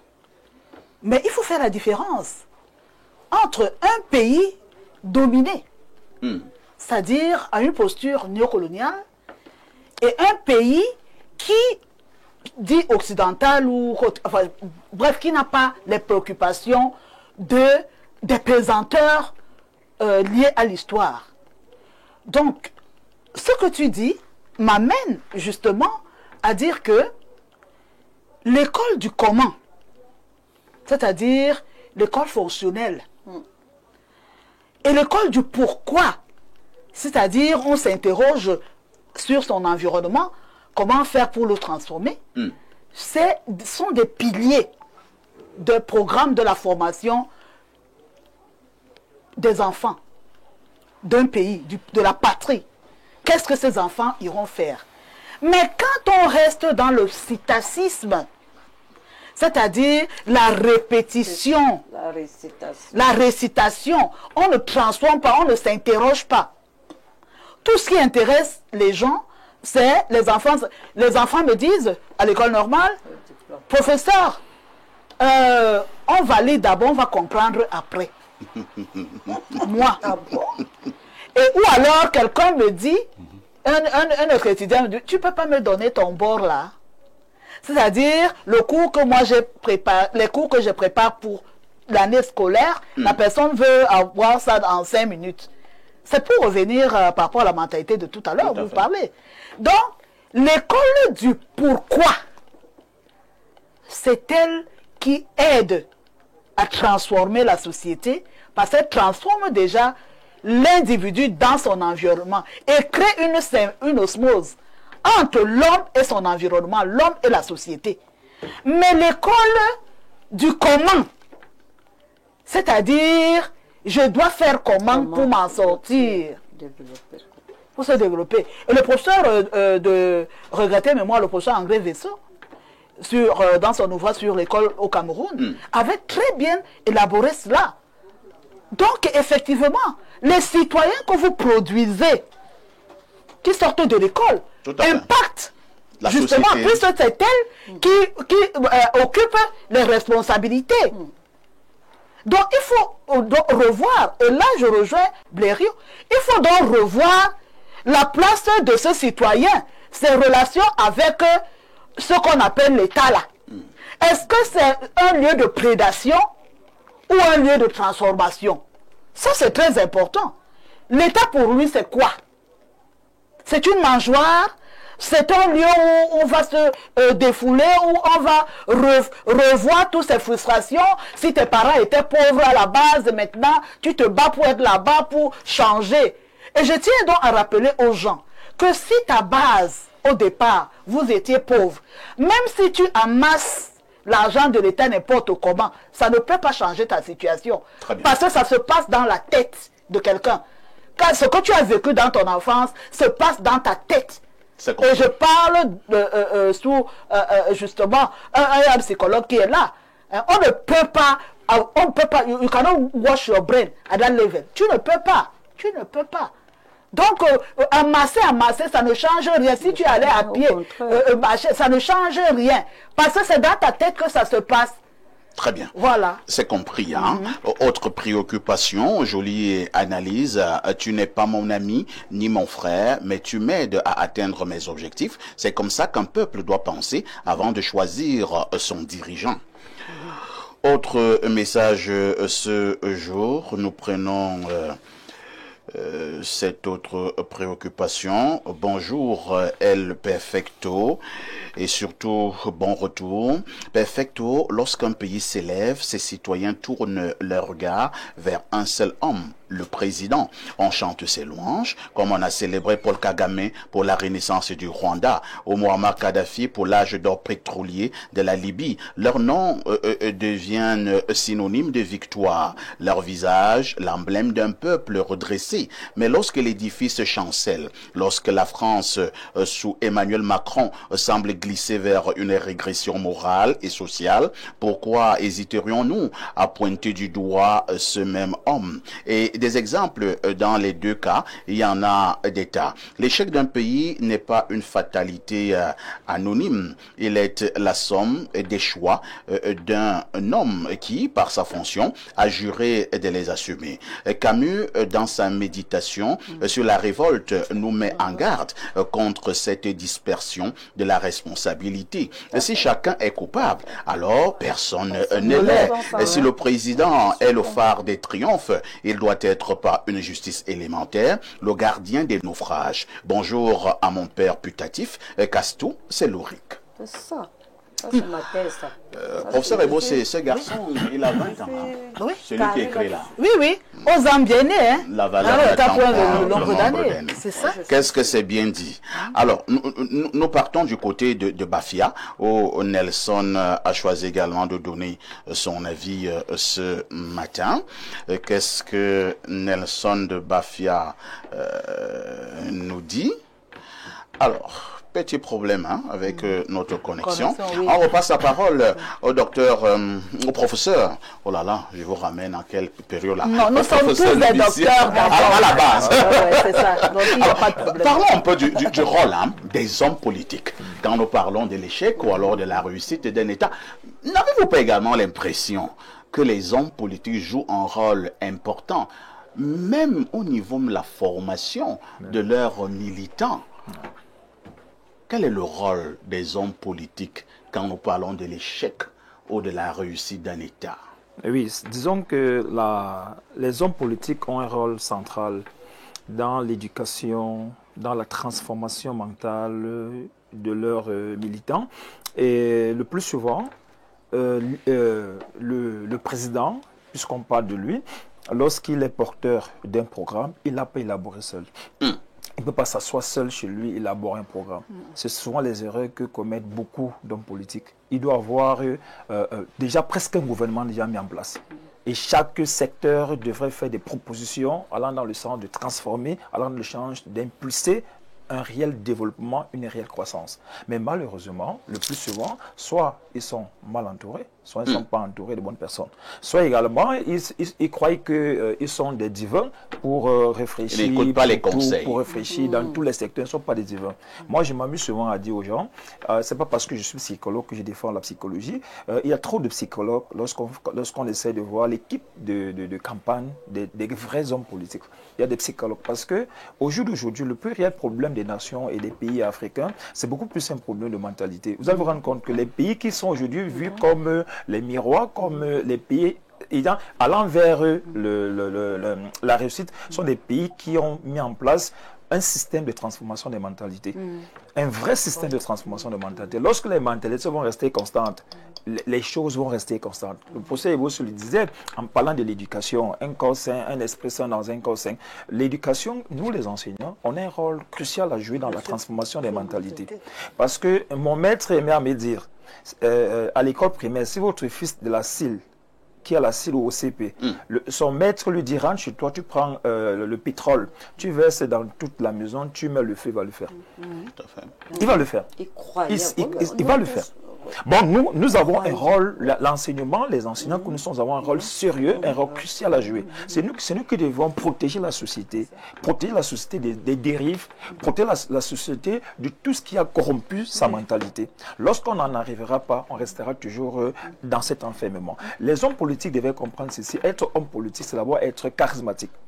Et de temps en temps, on assiste à des spectacles d'hommes politiques qui prennent l'action et la fonction politique comme étant une fonction ludique, où on joue avec, tout le monde veut être président, tout le monde veut être ici. Ça ne nous pas. Vous pensez que ce n'est pas de la comédie? Moi, je pense. Souvent, on a l'impression que c'est de la comédie. On a parfois l'impression, parce qu'il faut comprendre que c'est une fonction qui est sérieuse et qui est même parfois divine. Parce que quand vous allez un peu au-delà, on va vous dire que toute autorité vient de Dieu. Pour dire qu'on n'est pas porteur d'un certain charisme sur l'onction de Dieu n'a pas été donné. Oui, mais c'est-à-dire que vous portez le destin de peuple. Voilà. Vous portez le destin on porte de le peuple. destin d'un peuple. Bon, pour dire que les hommes politiques doivent comprendre que la politique n'est pas une activité ludique, on ne joue pas avec. On a le destin des gens et les gens comptent sur vous. Vous allez aller flatter les gens, pas des beaux mots, pas des belles paroles, mais sachez qu'ils attendent le retour. Et il faut donc revoir vos dispositions mentales afin d'être préparé à comprendre qu'au jour d'aujourd'hui, les choses en Afrique vont changer. Merci. Et ne seront plus comme par le passé. Madame Ekwan, en préparant ce programme, j'ai choisi certains corps de métier. Et ils sont nombreux, mais j'ai choisi l'enseignement, j'ai choisi les hommes politiques. Si on peut dire que c'est aussi un corps de métier, on mettra dans les guillemets au niveau des hommes politiques. J'ai choisi l'Église, surtout que cette Église a été plus que jamais d'actualité dans certains pays africains lorsque nous parlons de l'élection et que sais-je encore. Le rôle de l'Église est-il aussi fondamental lorsque nous parlons d'un pays qui a échoué ou alors d'un pays qui est resté debout? Il est même crucial, il est même vital. Parce que, comme l'a dit le professeur, nous croyons, nous à l'époque, quand mon maître me disait quelque chose, même ce que les parents me disaient. Vous n'écoutez pas. Le maître a dit que. Oh, l'Église, c'est le maître. Oui. L'Église est le maître. La parole de l'Église doit être une parole transformatrice et transformée dans le sens positif. Tout à fait. J'ai eu le temps de lire la doctrine sociale de l'Église. Si nos églises, je ne veux pas parler de pasteur, je dis l'Église, y compris tout le monde. Naturellement. Si nos églises prenaient la peine de relire, par exemple, au niveau des catholiques, la doctrine sociale de l'Église, les pays n'allaient pas échouer. Ah bon? Non. Parce que la doctrine sociale de l'Église est claire. Elle est centrée sur l'humain, sur le développement de l'humain. Et comment développer l'humain. Malheureusement, je vais le dire comme ça, j'ai l'impression que les églises se sont un peu corrompues. C'est-à-dire que... Et même en bourgeoisie. Voilà, se sont corrompus. Quand on est corrompu, on s'est embourgeoisé, on ne peut plus parler. Par moments, même également, certains hommes d'église sont tenus par le politique. Quand on est corrompu, ça veut dire qu'on a cédé son pouvoir à des personnes périphériques, normalement. Vous êtes le chef, mais vous allez chercher que l'esclave vous domine. Ce n'est pas possible. Vraiment, le rôle de l'Église est crucial. Et dans tout échec d'une nation, il faut interroger ce qu'a fait l'Église. Qu'est-ce que l'Église a donné comme doctrine? Qu'est-ce que l'Église a donné comme modèle? Qu'est-ce que l'Église a donné comme repère? Alors, que répondez-vous, parlant justement de l'Église, à ceux qui soutiennent Mordicus que non, l'Église doit, pour ne parler que des catholiques, doit rester là à nous parler des épopées de Jésus. Maintenant, quand ça concerne le vote, l'Église n'a plus rien à dire. La doctrine sociale de l'Église, je vous assure que, parfait, essaye de prendre un peu de temps, tu parcours un peu la doctrine sociale de l'Église. Je vais chercher cette doctrine. Mais vraiment, c'est fabuleux. L'Église est au cœur du développement. L'Église on n'est pas encore au paradis. Madame Ekwan, on n'est pas encore au paradis. Madame Ekwan, oui, c'est vrai qu'il ne nous reste plus beaucoup de minutes. La technique n'était pas propice, mais on me signale le professeur Jean-Calvin Abayono au bout du fil. Professeur, bonjour. Oui, bonjour, parfait. Alors, nous avons une problématique simple ce matin, probablement pertinente. L'échec d'un pays est-il uniquement l'œuvre du président? Quel est le regard du juriste et enseignant d'université que vous êtes? Oui, soyez rassurés. Soyez parfait. Je suis devant l'écran de télévision. Je suis devant l'écran, donc je suis tout ce qui se passe dans la thématique de l'air. Alors, vous savez que lorsque je m'exprime, je n'ai pas de l'eau dans la bouche. Vous connaissez tous mes positions par rapport à ce système gouvernant. Permettez-moi de répondre clairement à la question à l'aune de l'expérience camerounaise pour ne pas faire de la philosophie. Permettez-moi, autrement dit, de contextualiser le débat en répondant à la question en rapport à ce que nous disons. Alors, pour être très clair, les responsabilités sont partagées, mais à des degrés divers. Et vous vous souvenez dans de l'émission pour laquelle vous placez mon image, j'avais dit que je distinguais l'accessoire du principal. Le principal responsable, je réitère, de l'échec de notre pays est le président de la République. Ce qui veut tout simplement dire qu'il n'est pas l'unique responsable. Pourquoi est-il le principal responsable?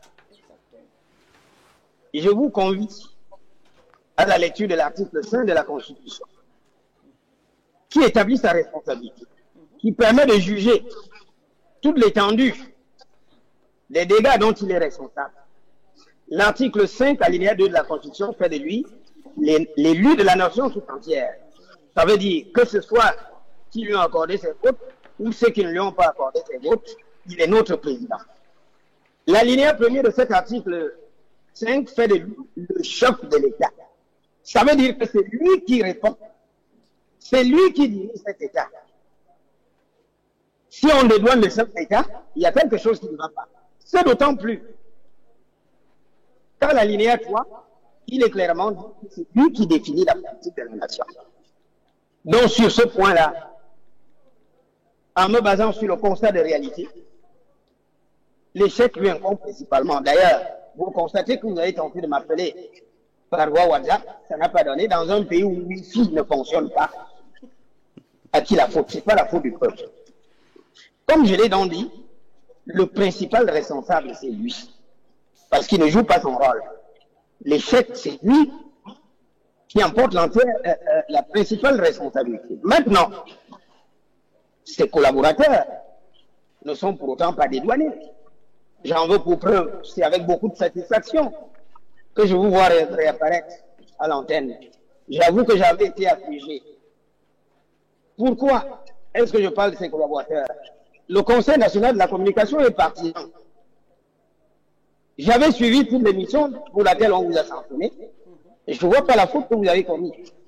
À l'avenir, et dites-le à votre patron, le Conseil national de la communication étant une institution administrative, apprenez à venir vers moi lorsque vous subissez une injustice afin qu'on aille au tribunal administratif.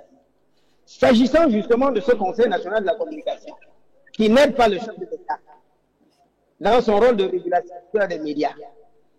Vous avez suivi il y a bientôt 10 jours Madame la ministre chargée des contrôles supérieurs de l'État, qui, en Mondovision, je dis bien à l'émission dimanche midi, devant le journaliste de la CATV, a déclaré que ce n'est pas la Cour suprême qui doit lui dire ce qu'elle a à faire.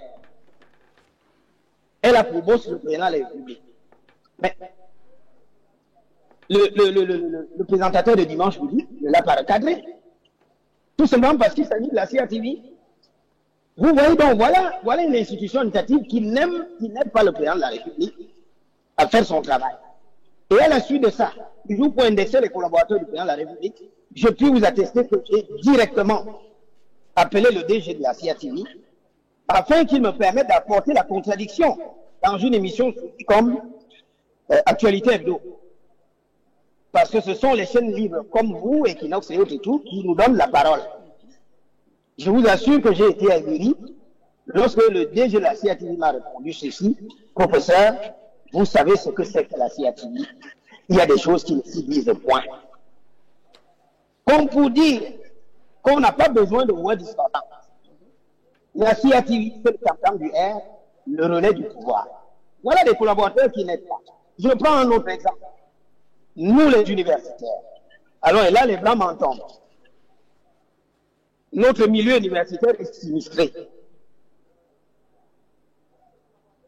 Un enseignant d'université qui vous dit qu'il est à l'aise ne vit pas dans la fin des dieux. Voilà les premiers supplices du régime, qui sont les premiers à chanter les louanges d'un pouvoir de près d'un demi-siècle, qui a eu tous les moyens financiers, tous les leviers du pouvoir, sans contradiction. Mais lorsqu'on essaie de faire le ratio, l'échec est patent. Et vous voyez, c'est les mêmes damnés de la terre qui, en violation des règles éthiques et du bilan des affaires du président de la République, le soutiennent. Donc, comme Blériot l'a dit tout à l'heure, autant nous avons les dirigeants que nous méritons, autant nous avons l'opposition que nous méritons. Merci, professeur Jean-Calvin Abayonon. Nous sommes arrivés pratiquement au terme de ce programme. En quelques secondes avant de partir. Oui, en quelques secondes avant de partir, l'article 80 du Code électoral de 2012 fait obligation au directeur général de l'élection de Cameroun de publier la liste électorale nationale pour des besoins de transparence. Il n'obtempère pas. On saisit le Conseil constitutionnel qui, au terme de l'article 46 de la Constitution, est le régulateur du fonctionnement des institutions. Il se déclare incompétent. Comment ne donc pas, sous le bénéfice de ce qui succède, établir la double responsabilité séquencée du chef de l'État et du peuple dans l'échec d'une nation? J'en ai terminé. Merci, professeur Jean-Calvin Abayonon. Je précise que vous êtes juriste, enseignant d'université. C'est ce qu'il fallait dire globalement ce matin. Nous sommes arrivés au terme de ce programme. On dira merci à Madame Ekwan qui nous a retrouvés également ce matin. Merci aux deux professeurs qui nous accompagnaient. D'abord au professeur Claude Désiré Noubissier, psychosociologue. Merci également au professeur Cécile Dolizane Eboussé, qui est chef de département littérature et civilisation, littérature africaine, les civilisations, du côté de l'université de Yaoundé 1. Merci à Pierre Blériot-Niamek, notre consultant. Ne ratez pas la rediffusion de ce programme ce soir à partir de 22h30. Infiniment merci encore à toute cette grande classe de téléspectateurs à travers le monde qui ne cessent de nous apporter leur soutien. Une question avec tout ceci. Que faites-vous?